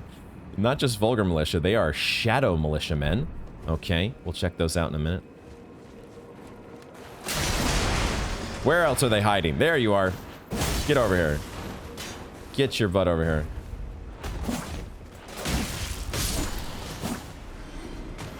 I don't want any of your business. Why are the shadow militiamen part of the... Who hired those guys? Oh, what the fuck? So this is... It's like this is the ramp. Oh, fuck. Who is that? Oh my god. Okay, stuff is happening here. Let's take a moment. These do really feel like this is like the Viking funeral being given, but I don't see any corpses in the boats, so I don't know. Vulgar, sorry, I guess this is our first Shadow Realm Rune 6. In a long forgotten place where none would tread, the light of grace quietly grew ever more brilliant. And then the Shadow Militiamen armor. Freshly singed battlegrounds, effusing with the stench of the dead. What better place than the realms of Shadow, then, for such an army? Army as dark as shadow. Look at the eyes.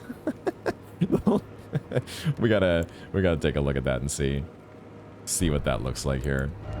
What the fuck?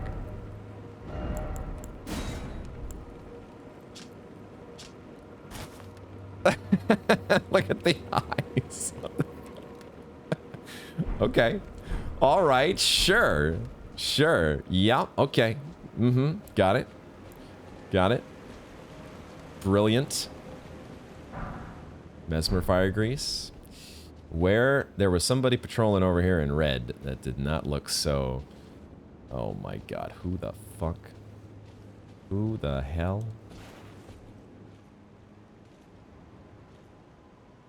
Yeah, you see me. I wanna just take a look at you though. I don't want to fight just yet. Oh, we're not gonna get that opportunity perhaps. You so skinny. Holy shit.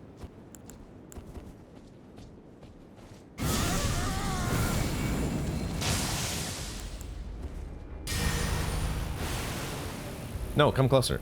Come closer. My flies. Have my flies. That's not a strange request at all. That's a totally normal request for somebody to make. Totally normal request. That sword you have is amazing.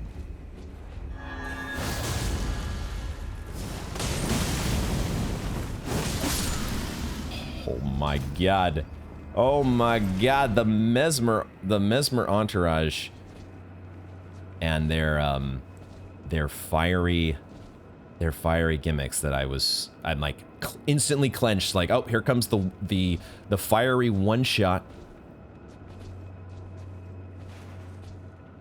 I'm glad you didn't disappear though, so I can get a little bit of a look at your dude, this armor set is sick. I love the elongated scaly fingers here. Can we get you turned over a little bit? Turn over! Turn over! I want to see you. I don't know if we're gonna... I don't know if we can get the ragdoll to cooperate with us. There we go. There we go. Nice. Oh, look, you can see the face there. It's... Oh, what the fuck? Yeah, okay. Jesus Christ. And then the snakes. You know, the snakes may not just be a Riker thing. The snakes... We saw in the story trailer, right, that Mesmer has some snake business going on. So that's not just a Riker exclusive, I don't think, here in the Shadow Realm. Do we want to go this way? I see an elevator there that could be a shortcut, or it could be leading on to the next. I don't remember there being an elevator that would go back down anywhere in the fashion of a shortcut. Oh shit, what the fuck is this? Dueling summon signs? Be summoned to assist Hornsent. Be summoned to assist Needle Knight Leda. Oh, fuck. We are being presented with a choice. Oh, no. Similar to the choice that we had between Sellen and Jaren. Oh, shit. No, they're gonna make me choose.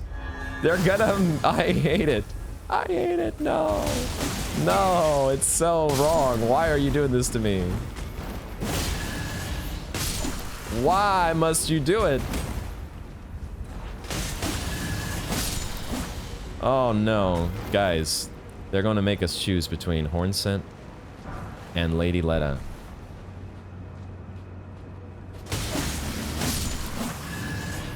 No. Who do we choose? I don't want to choose. I don't want to do it. But also we have to do it. We have to do something.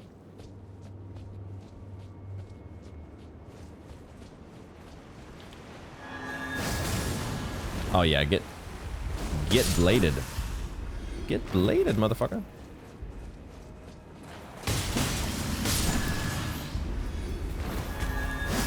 Oh, I was so sure we were gonna get him while he's in the air. I was so sure.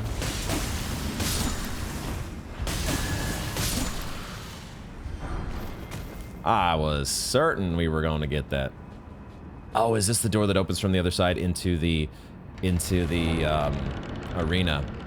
The porcupine. The Porky Hippo arena. Yep, there we go. Okay, that's a cool shortcut. Love it. Love it. Love it. Love it. Love it. What I don't love, though, is the decision that I'm about to have to make. What are we gonna do? It's funny that Leda has the red summon sign. Similar to Kindly Mikola. The initial impression that you have from the story trailer, at least, is that Mikola is, you know, oh, this golden, wonderful, divine being. And Leda, oh, she's so cool. She's just this honorable needle knight that she's, you know, on the side of good, clearly. Now, not so sure. Not so sure.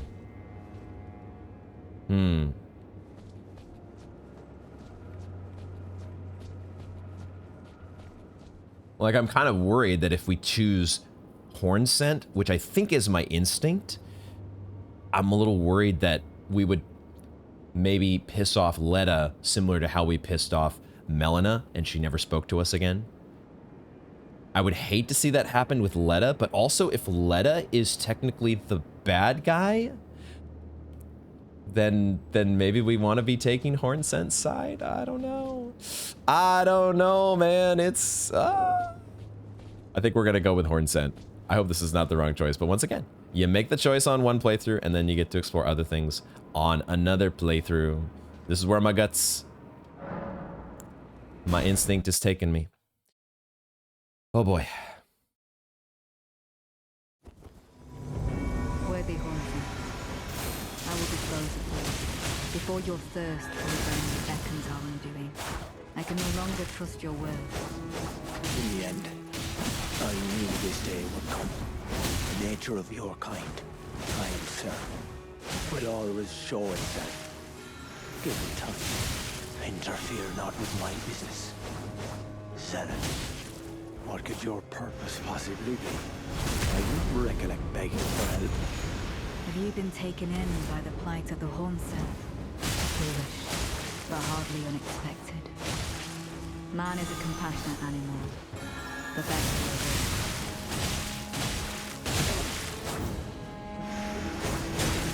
Dang, dude. Have you been taken in? Have you been taken in by the Hornsent? You have bested me. A single betrayal. Enough to turn the tide. Unfortunate. But I will leave you be.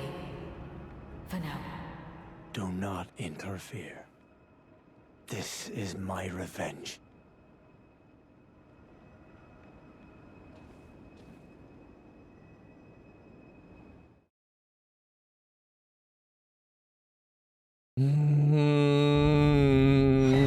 Oh my god. Oh my god. Shit, man. Ash of War, Swift Slash, and Leda's Rune? What?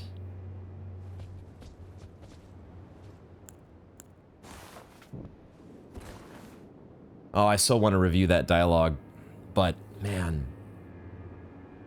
It didn't even seem like Hornsent was all that all that grateful. He seemed still, even the dialogue actually didn't quite match his subtitles there. But he was still saying like, don't interfere, stay back. My revenge is my revenge. Like, we just fucking took your side, dude. You could be a little bit grateful. What the fuck?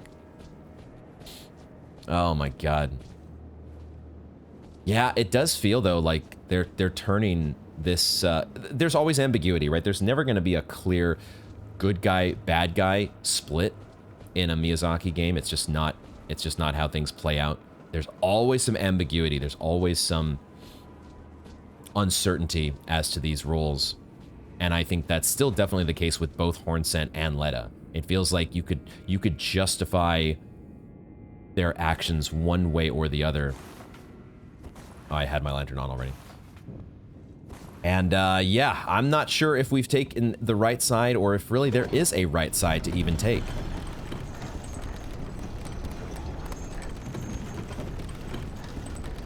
Dang, dude. Why do they make us make these choices? Oh, man. Oh, shit. What is this? It's a side of grace. I'll take that.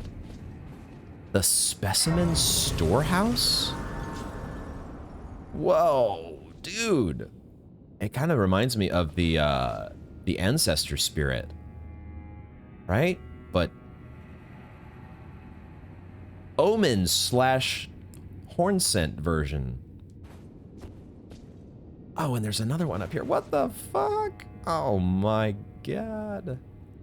Ugh, Specimen Store. Oh no, and there's, oh god, what the what is going on here? There's an item there. There's an item on that. Wait, how are you supposed to even get that item? What?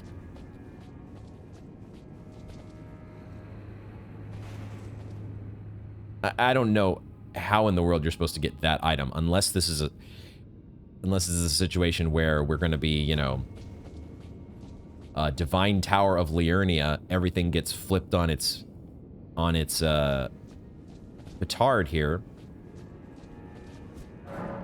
That's totally the phrase, right? Everything gets turned upside down. Maybe. I'm also noticing all of these the 10 Commandment type tablets here. Right, we should actually just sit. We need flasks. We're gonna sit here.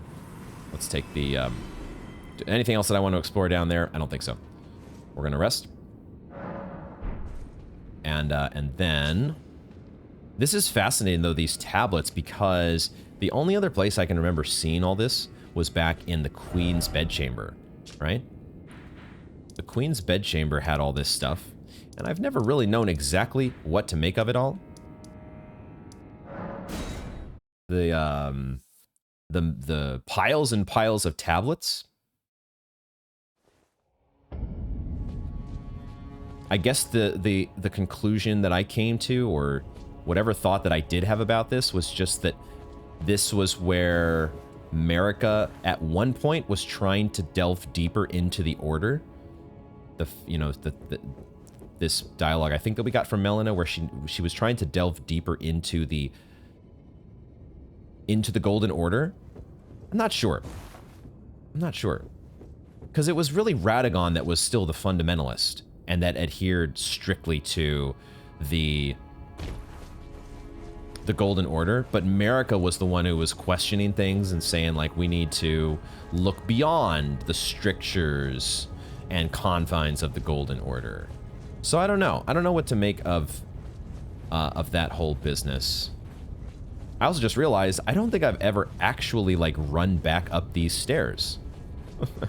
After having taken down Radagon / Elden Beast, I don't think I ever came back up this direction. What does this do? We can't redo this fight, can we? Can't even go through this barrier. Okay. All right. We did go back, I think, to the chamber to see what was in the boss room, which was basically what was in the boss room. What was in there? Are we able to go back inside at this point, or is it forever sealed to us? Gosh, I've actually forgotten. Time to review my footage. Cat Laser Brain is having a big time sidetrack here. Maybe not a big time sidetrack, because I feel like there is some relation here.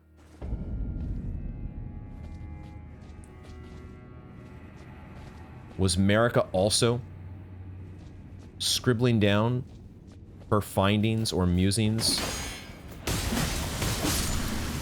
on these various stone tablets? Was she also here?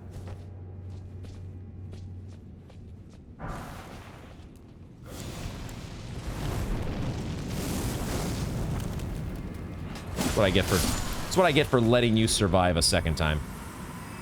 Why would I ever think that it's safe to turn my back? Why would I ever fucking do that? What's back here?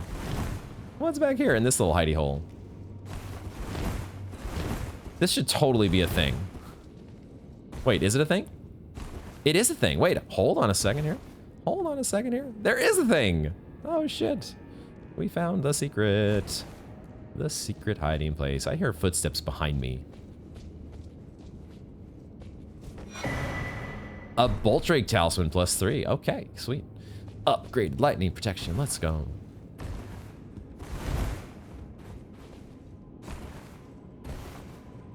Ten Commandments parkour. Is there anything else to get in this room? Is this a sus bookshelf? It really feels like this bookshelf should move. There's a lever right next to it. Hello? Hello? Duke's Archives. Yeah, I was just about to say, like, this is a Duke's Archives bookcase right here. Cool. We are in the Marika's Archives. Ember of Mesmer.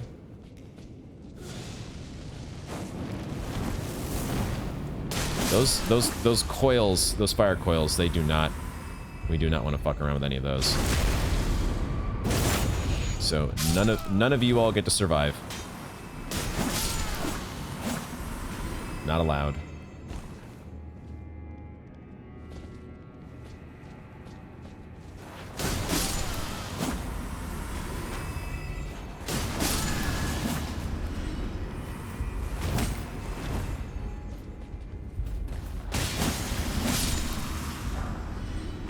Vulgar Malicious Saw, which I guess we've already picked up at some point. We have not, there's a few things here we have not checked out. I totally forgot after the Leda Hornsent encounter.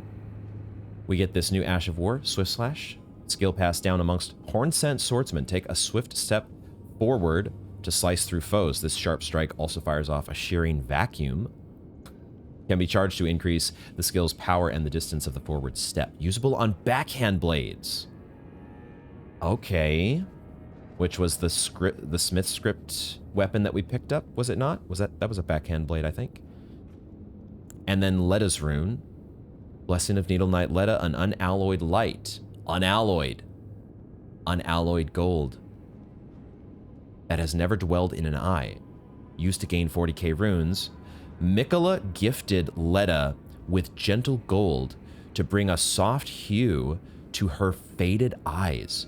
Look at that artwork. The Mikola insignia behind the pupil. Gifted Leda with gentle gold. It's almost like we got Leda's boss soul or something, but it's a rune. What the heck?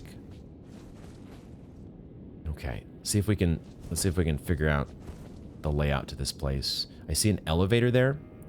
Let's come back to this room because that feels like progress or a forward direction. But then, man, there's oh my god, there's so much verticality here. Holy shit.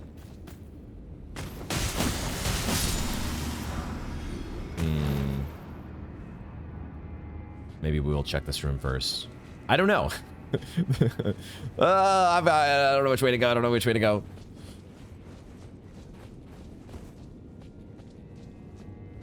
You can't go wrong. There's no wrong answer. The only wrong answer would be to turn around and do nothing. To run away like a little scaredy cat.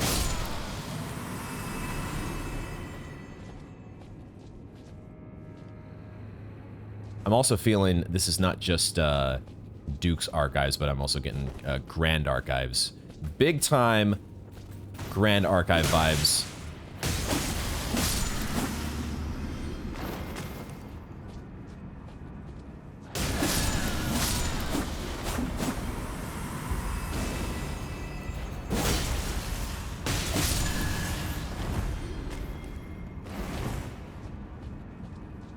Definitely has a Grand Archives feel to it here. Thankfully, we're not getting showered on magic attacks showered on us by what was the big hat enemy in DS3? What was that thing called? Crystal Sage? The Twin Crystal Sage?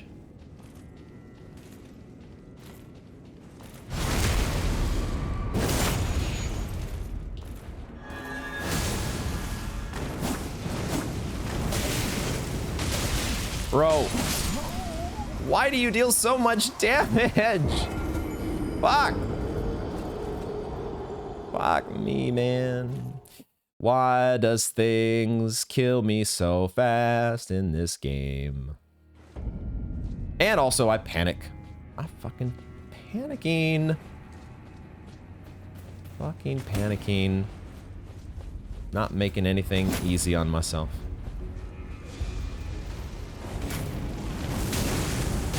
Oh, those don't hit nearly as hard as they did the first time. The first time. The Mesmer Soldier that was in that one encampment is the one I'm thinking of.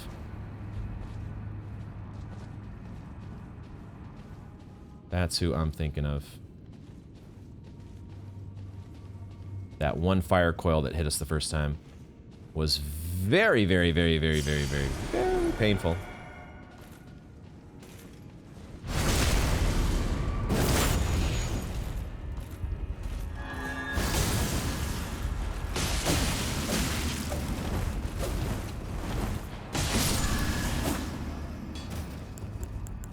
Why must you be so scary?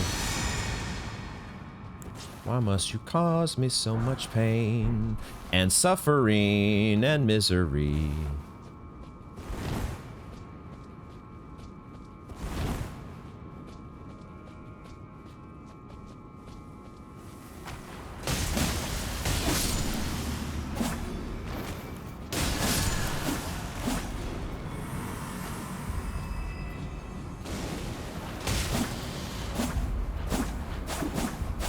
Would you... At some point, camera lock is supposed to kick in.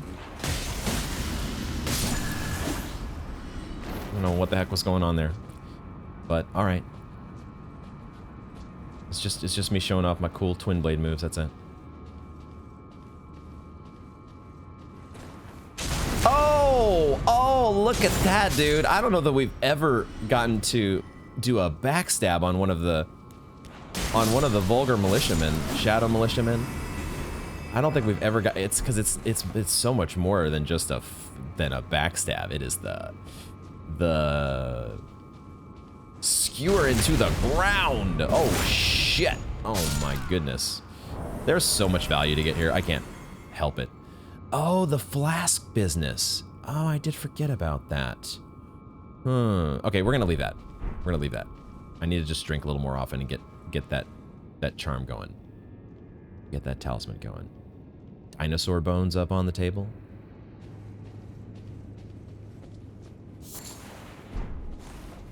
Some sort of beast. Oh!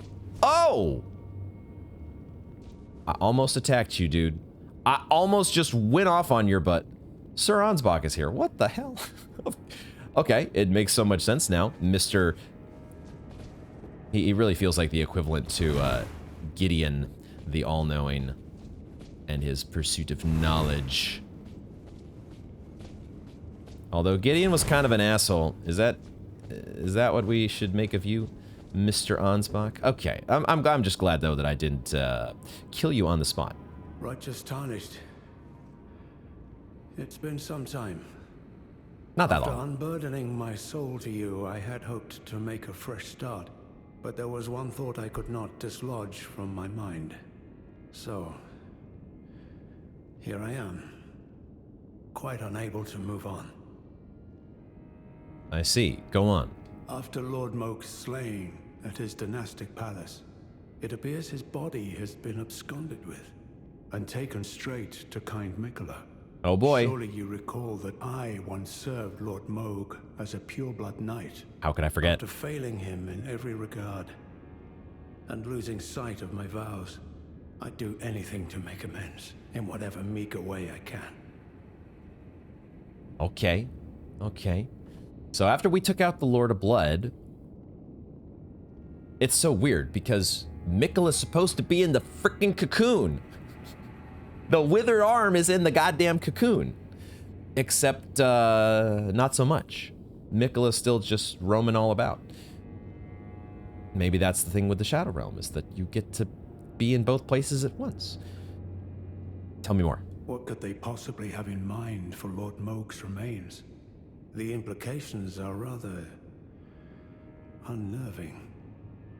Yeah, I mean, if Moog had Mikola in a cocoon, then who knows what Mikola's done with Moog.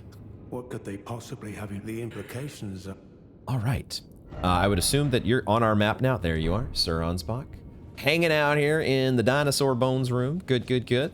Okay, we gotta make... I'm glad you're on the map, so we can find you if we need to, although I do hope you move on to a little bit more of a convenient location at some point. But, okay, good.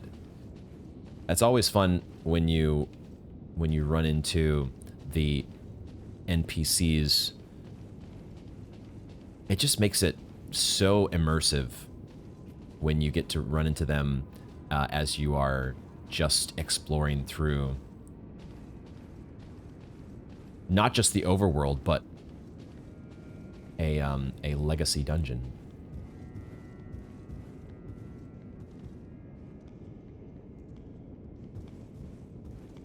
At least take one of you out.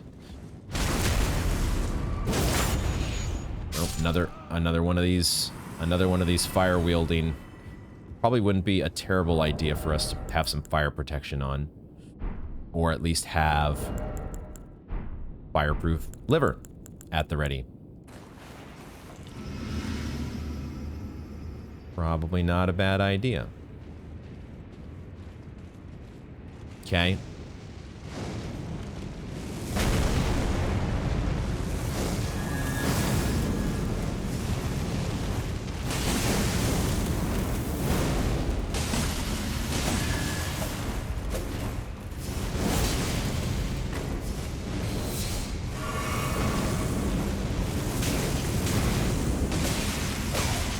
How do I still not have poise?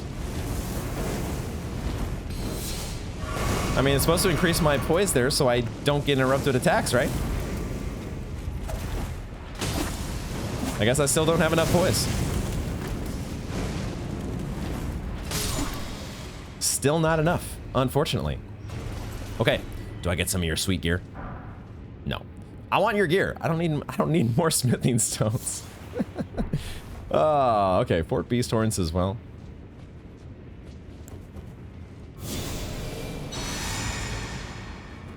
Those guys are a bit of a handful. Please don't two-hand your twin blade like a smart person. You don't want to look too smart around all the ghostly, shadowy scholars around here. You don't want to look like a know-it-all.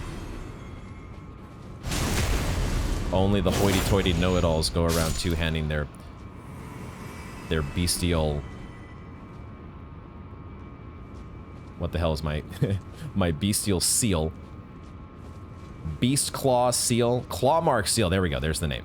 We got there. Oh, this level. What is going on with this? Oh my god. The verticality is awesome. And also, I'm getting a little bit lost. I'm trying my best, though, to stay aware of all of the ways to go. But man, serious. It's like, okay, so it's Grand Archives, but there's also, it's like, I feel like they've actually taken Duke's Archives, Grand Archives, and Aldia's Keep with a with like the beasts strung up everywhere. Like, I'm half expecting there to be like some cages with some actual live frickin' hippopotamus porcupine motherfuckers at some point here. Like, they've taken all of those places from each of the Dark Souls games and they've combined them into one. And it's kind of awesome. Yeah, I don't like that. We're gonna... This is why I love having... Try that again here. I love having...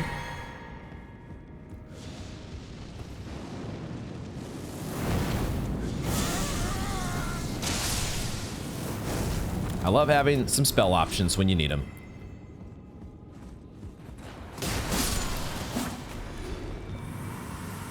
I do love it.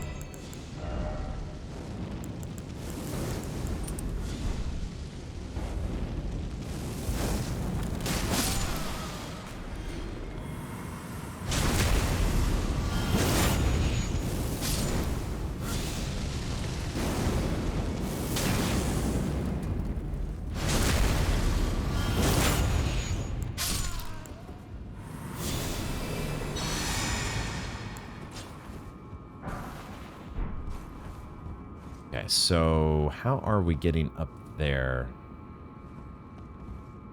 How are we going to get up to that level? Was there a sus wall over here? Or there's probably going to be some... This could be a sus wall. Or something that opens from the other side. It's hard to tell, like, the lighting is such here where I feel like there is moonlight coming in from... like the lighting that comes from like behind the scenes. So some of these bookshelves, or maybe all of them, look like they're lit with a little bit of moonlight seeping through from behind. Moonlight. Okay, there is still that elevator down on the first floor that I want to get to, but we're just gonna keep rolling with the punches here, keep going with the flow in this direction. Other side. Oh, that actually just doesn't have a... Okay, so there's probably a lever that does open it from the other side. And there's another one of you.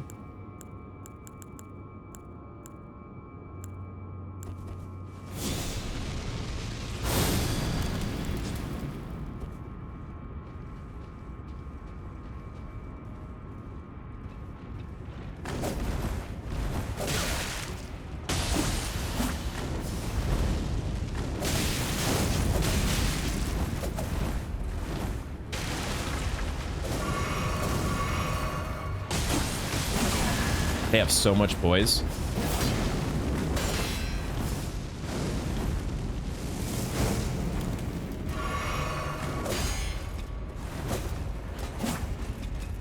And my twin blade is like having a bit of a lack of range. All right, all right. Eesh. Getting a little bit more accustomed to their patterns. What are you doing? What do you think you're doing? I want to get a backstab on you, but you're being a little bit more hard to reach. That backstab. Harder to reach than I was willing to have patience for.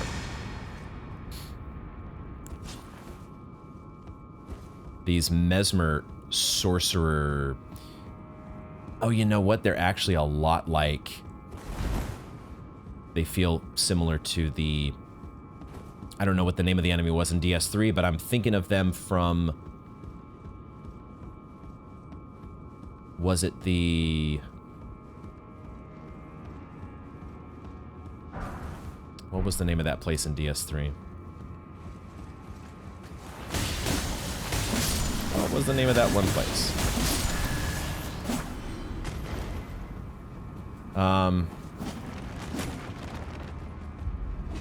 Never mind the cat laser brain sidetrack. Let's just move on with the show here. I can't access all the things in my memory at all times of the day or night or any whatever.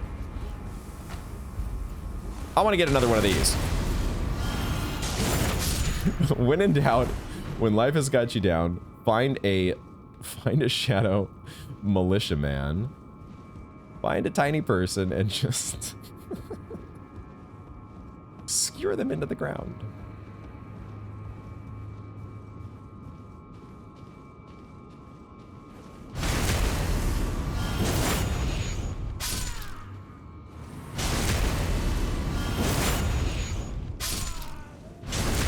Farming some FP here. Don't mind me. That's why you guys are here, right? You guys are the FP fill-up station.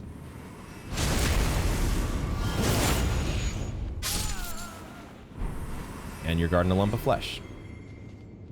Oh, I see. I saw the red cape. I saw the red cape right around the corner. I saw it. I saw you there. You motherfucker. No! Fuck! There was supposed to be a backstab.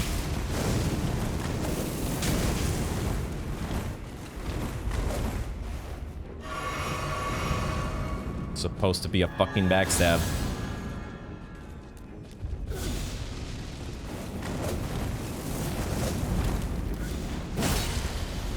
Jump attacks. Okay.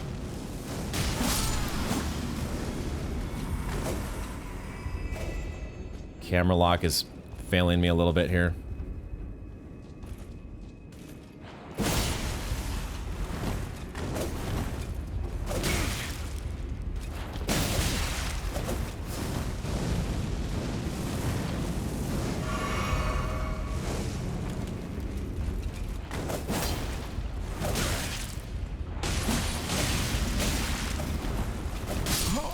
Shit, I can't see. I can't fucking see, man, with the fucking bookshelf up next to me. God damn it.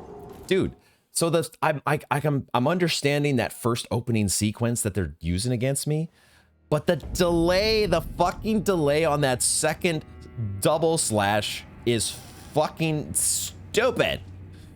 God, I hate that fucking shit. What a setback, man. What a setback. This is starting to feel like Grand Archives, that's for sure. That's for dang sure. Okay, break time, and I will attempt to get back to my souls.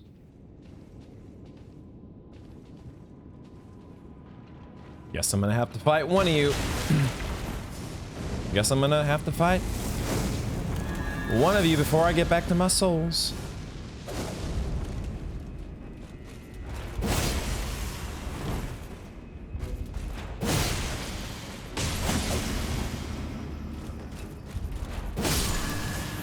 The jumping attacks are definitely the most successful that I've had. The most success that I've had so far. The most success. At least against those guys. So, we will, before I get back to my souls, I guess then, I missed an item over here. And I will take some time. I've put on the Crimson Dagger to see if I can get some value on that front.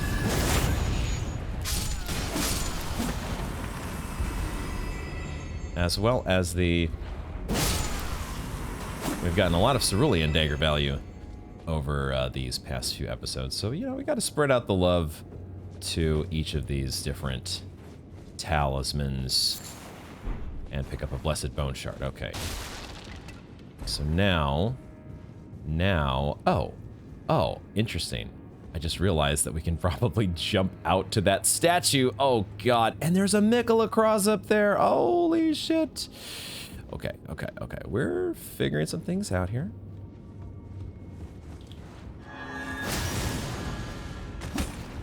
The other thing that that I've been doing with some of these militia folk is, oh, well, I was gonna say I've been doing guard counters, but then I got interrupted.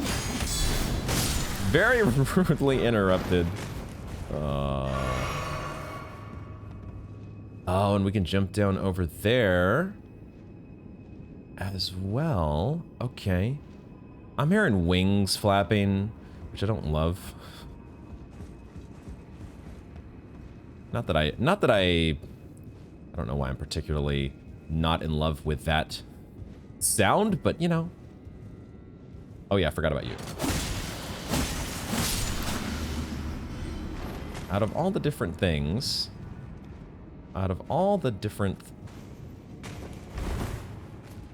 oh, okay. Man, did I go this way before? I feel like I'm going a different way. I don't remember so many of you.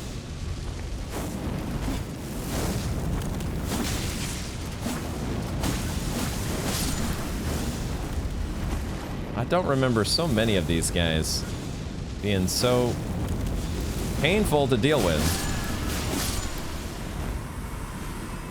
It's not that they're particularly painful, it's just that there's so many of them. What the fuck? Yeah, we did go this way. This was the charge-up station. I remember it now. I just spent so much time charging up that I just forgot that I came this way. Okay, let's try this again. Let's see if we can do the thing this time. Get our runes. And also...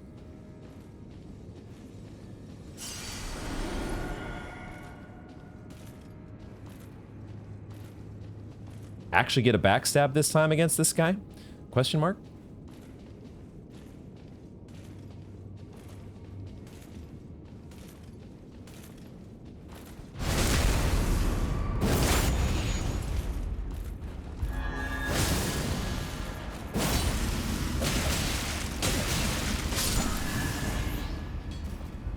Man, I swear, going for an attack of your own sometimes in response. I'm like, the guy's on a sliver of health. I just need one more R1 to sneak through one of his attacks, please. Please do it. Oh, I guess it sort of finally did, but man. And then you get back up against the wall and the camera is fucking with you. And, those moments, man. Those moments when you feel just so helpless and so frustrated. Okay. All right, so apparently we're supposed to traverse across a frickin' Hornsent statue?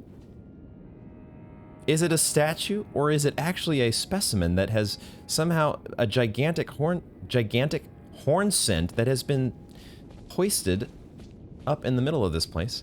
But also, how the heck do I get that fucking item? What? I'm confused. There needs to be some more exploration done first, though. One way or the other. Let's do just a little bit of a charge up here. Get the bonus runes from this guy. And give me some bonus health.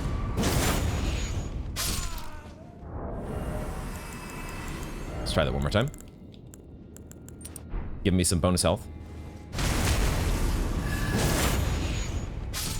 And now, let's look around a little bit more now that we're kind of at the end of this path.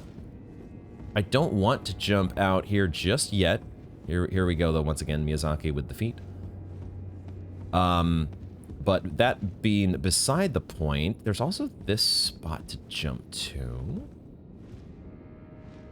But once I get over there, how am I getting back? Oh, I guess I can just come back up. I didn't realize that it was a two-way deal. Okay. Are these wings behind this statue? Just, where's the ambush? Where's the fucking ambush, man? Where's the fucking ambush? Oh, this wonderful feeling that you get when you're playing Elden Ring and your butt cheeks are clenched the entire time. It's all these memories, man. I'm remembering back to it was at least 2 days worth of streams that took me to get through the Grand Archives. Might have been 3 days, I don't know. It was a harrowing experience, and that's also what is being felt in this moment, is the absolute harrowing experience of the Grand Archives being brought to the front of my mind. Dueling shield, though, is what we've picked up. Oh shit, a dueling shield. Wait, what? I'm seeing that Ash of War there, and it looks like you can use this thing as like a fucking thrusting shield. That's exactly what I was thinking. Or combined weapon and shield. Enables the wielder to attack and guard simultaneously. An armament once used in ritual combat performed to honor the Erdtree, a custom that had somehow remained within the realm of Shadow. What the fuck? The shield strike skill lets you do up to 3 follow-up attacks. What in the... It's in its own category. Thrusting shield. And I can wield this. I just have enough, just barely enough dexterity. What?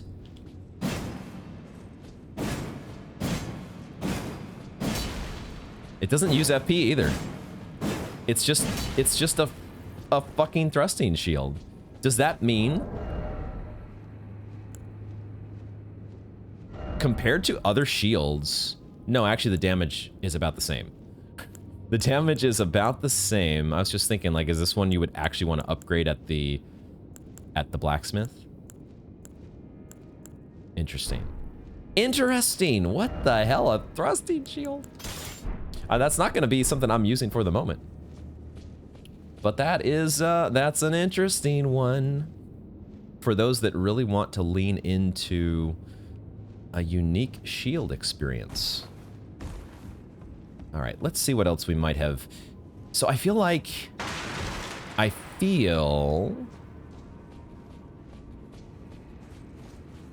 there's obviously a set of doors here that we cannot interact with. It feels like we need to get a lever on the other side of those doors. Access a lever. Did I go this direction? I feel like I went this way, didn't I? Ooh, maybe not. There's another red boy over here. I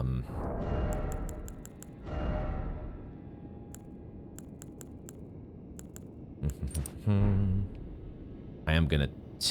okay, hold on. Min-max brain. Min-max brain.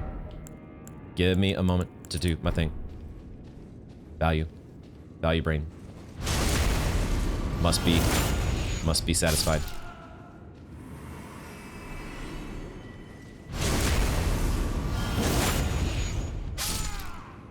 Can I be so bold as to go for the one last...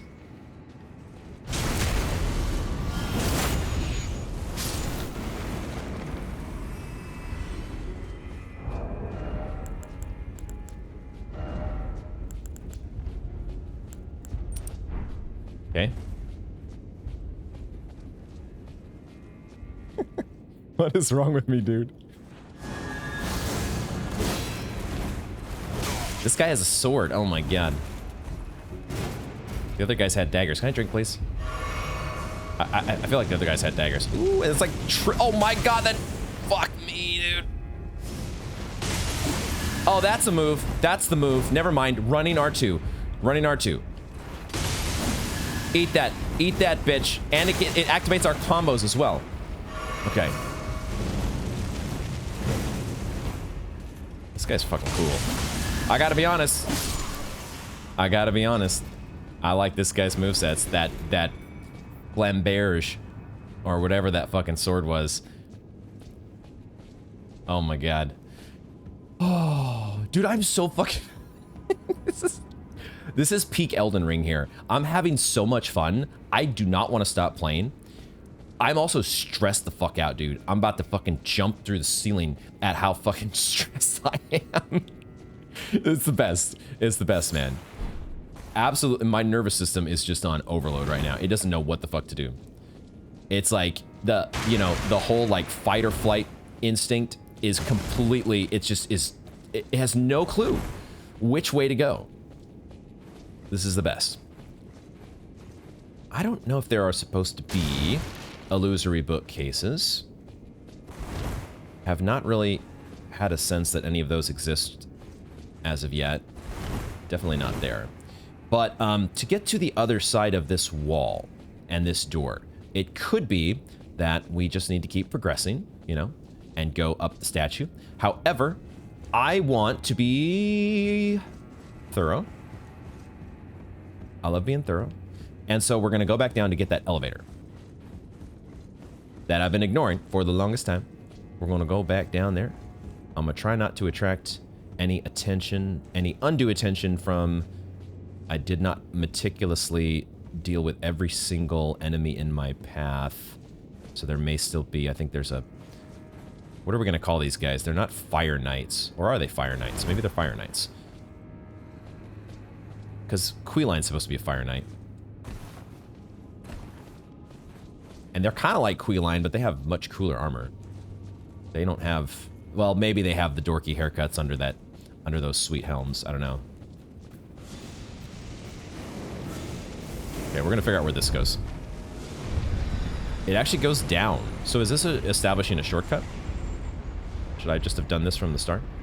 Where the heck is this? That is going so far down. What the fuck? Bro. The hell am I? The hell did this thing take me? Okay.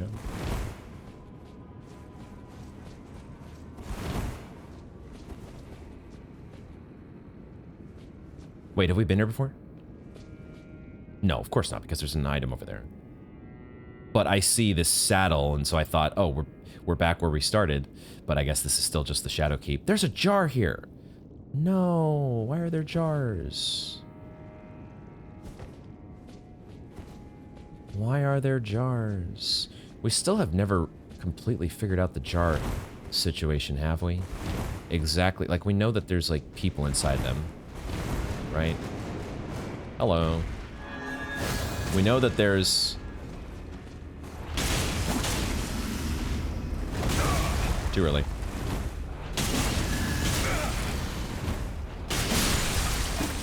Too early. We know that there are warriors, fallen warriors, and other individuals that have been stuffed inside a random gold pickled Valfa. Sure. But for what purpose? But for what purpose? Because we also know that the minor Erdtrees all around the overworld and the Erdtree avatars that we battled at each of those minor Erdtrees, there's all sorts of broken jars around. So why are those jars all there, and why are they broken? What's the deal? Are they like, is that the fuel that's needed to grow new Erdtrees?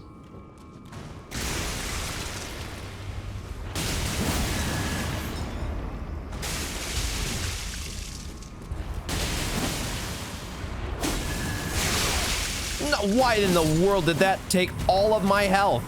That's just not reasonable. It's so not reasonable. Just no. Stop. Why? Oh, I hate it. I hate it, I hate it, I hate it. Oh my god, this is... Oh, what the fuck, dude? Oh, look at the corpse on the bed over here with the item. What the... Bro! Oh, it's actually a bunch of corpses, isn't it? Oh, god. Fuck me. What did I pick up? Wall of Sparks, Ash of War. Scatter perfumed powder in vicinity, producing intense sparks after brief delay. So this is another one of these that you can apply to perfume bottles.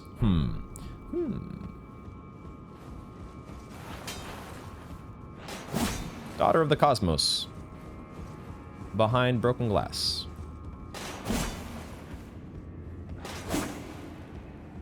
This is nuts, dude. We might jump over that railing if there's no other way that I can find to go down. But now we've gone from, like... we've gone from the Grand Archives into... What? Nonsense.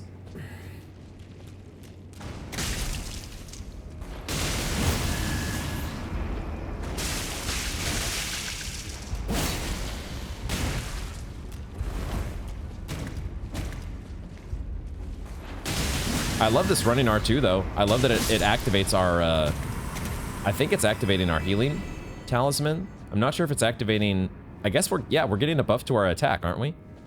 It doesn't last all that long, but we are getting that buff. So that's cool. Those, okay. See, these have all felt like they could definitely be sus walls. These are much more believable than the book. Any of the book cases so far. Battlefield Priests Cookbook 4.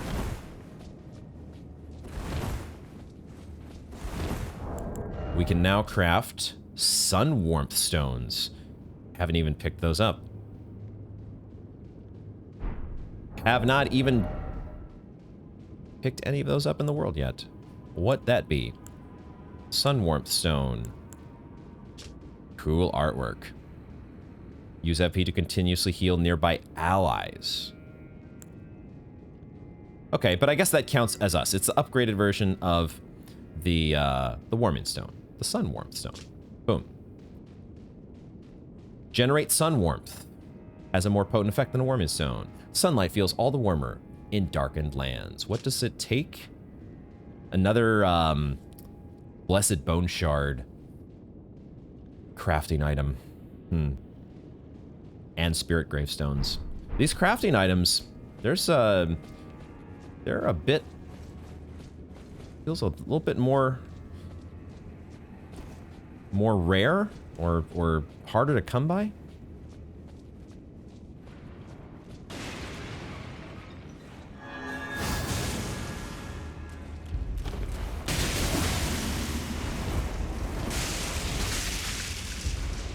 Okay, I don't want to get double teamed. I don't want to get double teamed by the corpse mess. Oh, what is that? Oh.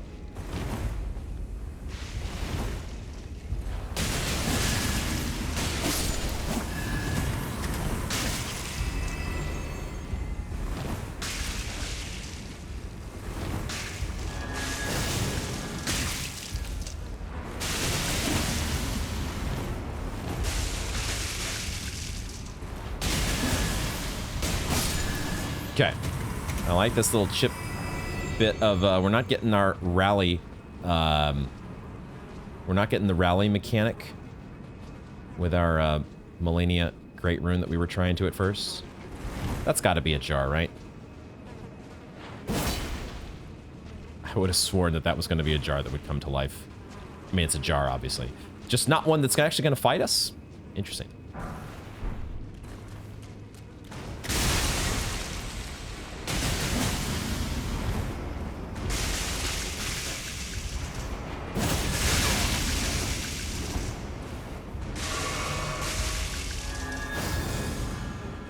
You would dodge right behind that thing just in time.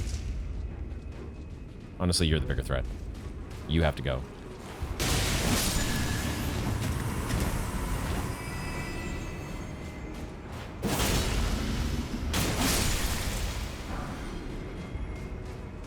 Don't like doing it. You know it. You know my stance on this. I hate it, but you give me no choice.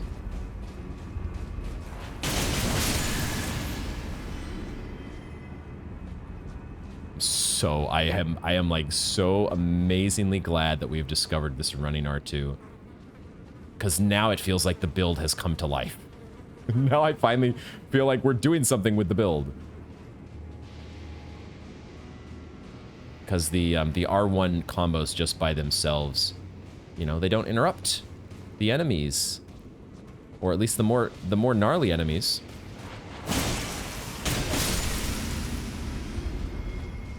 I don't know what this fucking crazy dude in the background is doing. He's like meditating blood into existence. This is...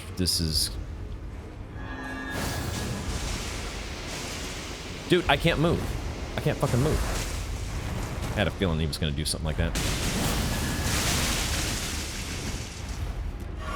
Do not stand fucking close to these motherfuckers.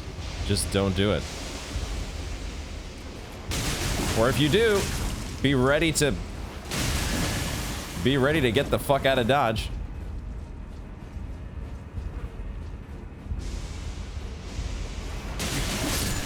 Jesus Christ, man.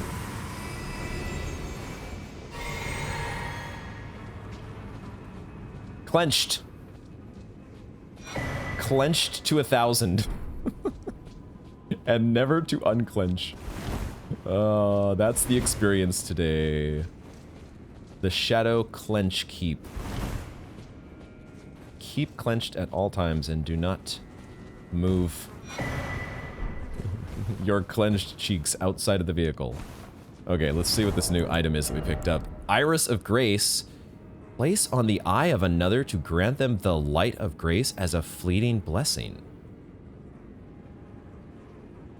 What? How many times have I said that during this playthrough? What? Like the most confused fucking shit ever. We're about to be level 200, guys. If we can make it back to a site of grace with all these runes, that would be great. Place on the eye of another can also be used to receive the blessing of an equipped great rune. I love that artwork. That is just amazing. In the realm of Shadow, this artifice was employed by the priests of the Erdtree to quell the fears of their flock to magnificent effect. An iris blessed with an incantation of the Erdtree. I'm gonna have to think about that one. I'm a little too tired at the end of a play session here. I feel like that's supposed to have some use that's maybe a little bit more obvious, but dude, this is absolutely disgusting. This is like it's a little bit reminiscent of what was the place? The research hall, just a little bit. Just a little bit. There's the Mesmer symbol again. At least I'm calling that the Mesmer symbol. I hear the goopy sounds. Yep, I heard it. I heard you, motherfucker. How, you think you're sneaky. You think you're sneaky. You might still kick my ass, but at least you're not getting the jump on me.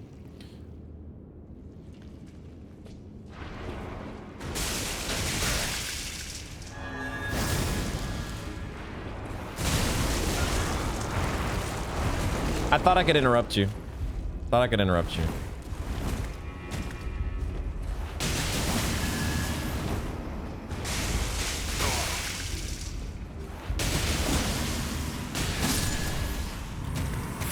I thought I could interrupt you. Didn't work so well. Didn't quite do what I was hoping it would.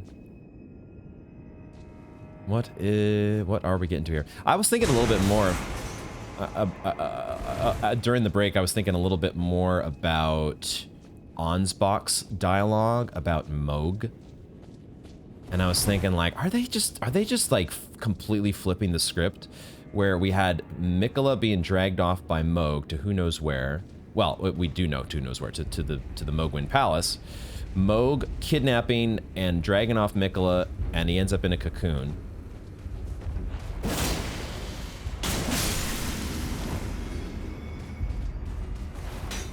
What the fuck? I completely just hit the wall. Oh, that was a combo. Tiny little jar combo. So cute. So cute and adorable. I want to get some healing off you. Can you please let me do my full combo? Cause I need the healing. I need it. I was gonna say, are we just completely, thank goodness there's a side of grace there. Are we completely flipping the script so that now instead of Moog dragging off Mikola, Mikola has dragged off Moog? Is that what we're gonna find here somewhere eventually? Whenever we get to the, I don't know if it's gonna be in the Shadow Keep. I don't know if it's at the Shadow Tree. But is that the end of this story? The end of this story is Moog is in a cocoon this time. Surprise. Moog cocoon.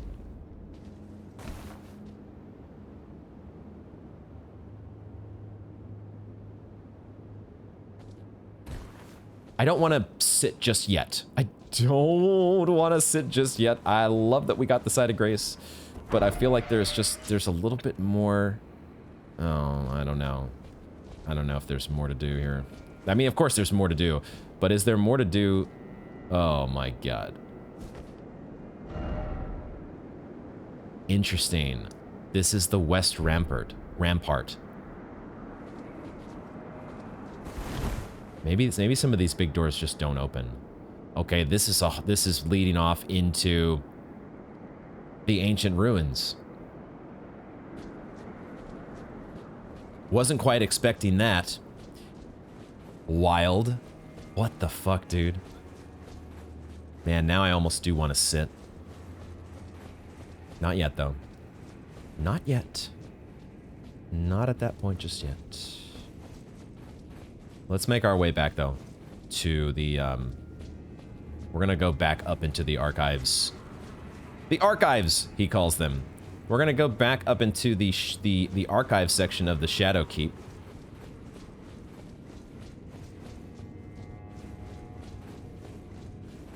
And see if we can... I'm probably gonna throw on a... because I'm a little scaredy cat right now. And we have them. Use the sacrificial twigs. Because you're down to... You do have a flask of Wondrous Physic, but you are down to the bare bones on your flasks. So that situation needs to be acknowledged.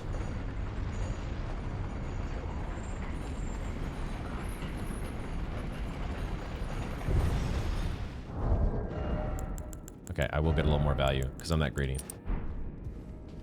I ran by a whole bunch of you, didn't I? And I ran by an item.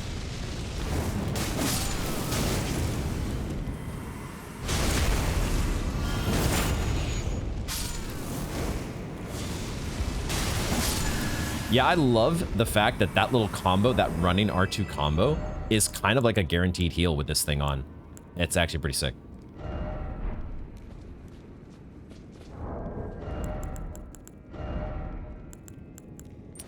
Okay, let's get this item. A rune arc. All right, game. I'll take the hint.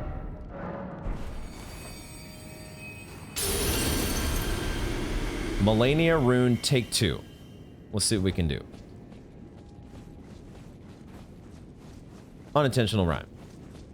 7,032. I think the place that I want to go...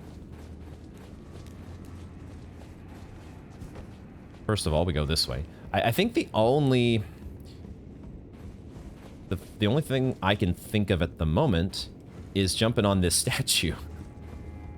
So, of course, I just equipped a Great Rune and now may take a silly gravity death. But that's like the only way forward, isn't it? No idea how we're going to get the item that's underneath it. But I think that's the only way forward.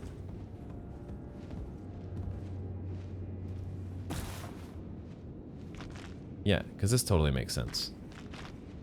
This totally makes sense. This is just, yeah. Yep. Mm-hmm. I love the little bone crunchy sounds. That's great. Oh, of course there was a Mikkel across here as well.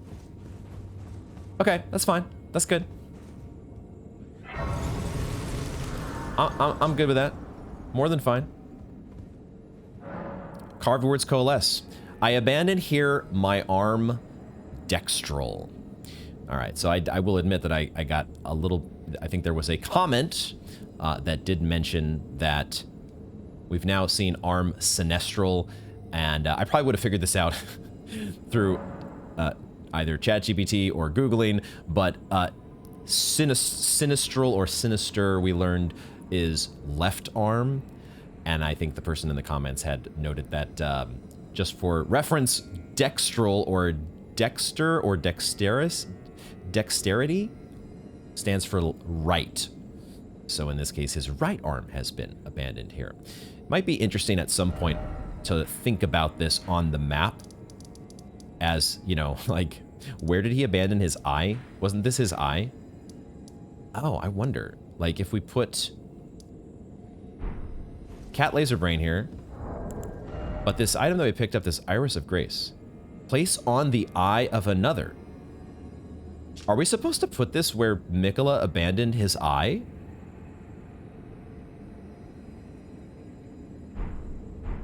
Hold that thought. Storehouse cross message and Shadow Tree fragment. Thank you. Use the summoning pool. Now functional.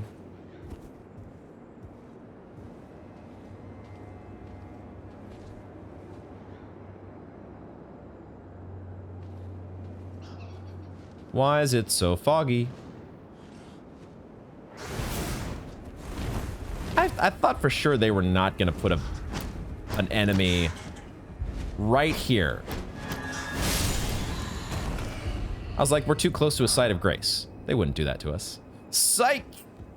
You thought.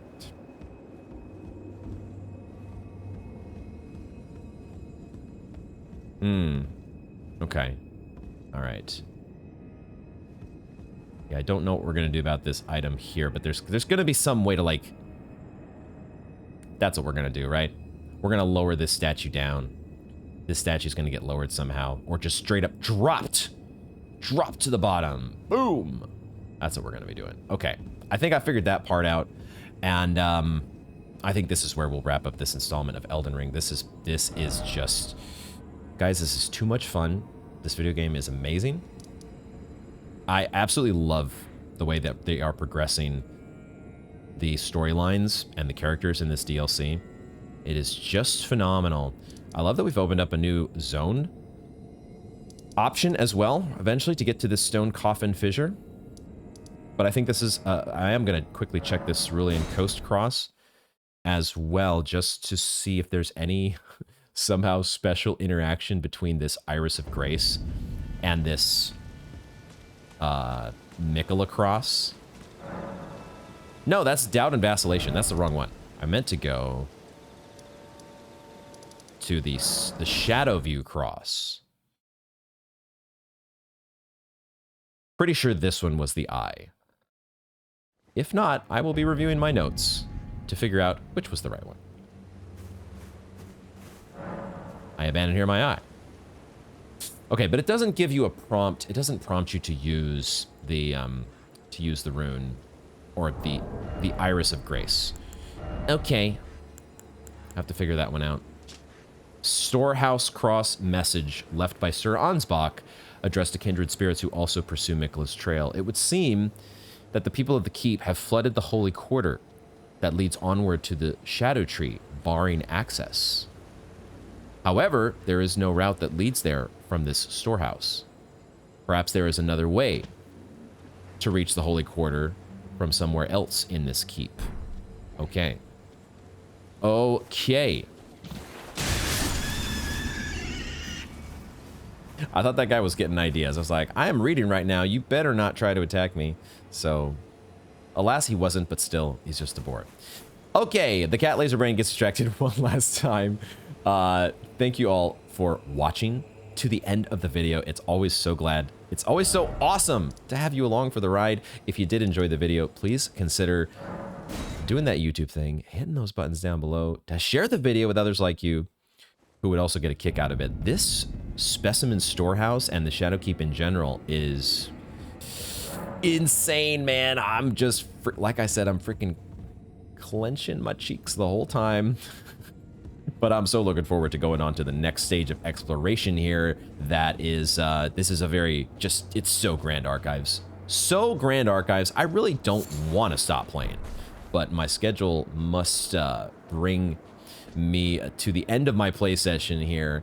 And I'm so looking forward to getting back into the Shadow Realm and so many other things in this DLC. figuring out what is going on with Moog. How is he involved with this? We had to take sides between Leda and Hornsent. I still don't feel great about that. And we need to reconnect with the other... Who knows where Freya's gone? Tialie, more. Everybody has spread into different directions. Has Leda even now moved on? She has. Makes sense, yeah? With what went on with her and Hornsent. So even Leda is no longer hanging out where we once saw her. So everything has changed. And but one thing that does not change is that this world continues to look oh so incredible at every turn, even if it is a little foggy sometimes. Cannot wait. I really don't want to stop playing, but I must. Till next time. Thank you all very much for joining me, and I hope to see you in the next one.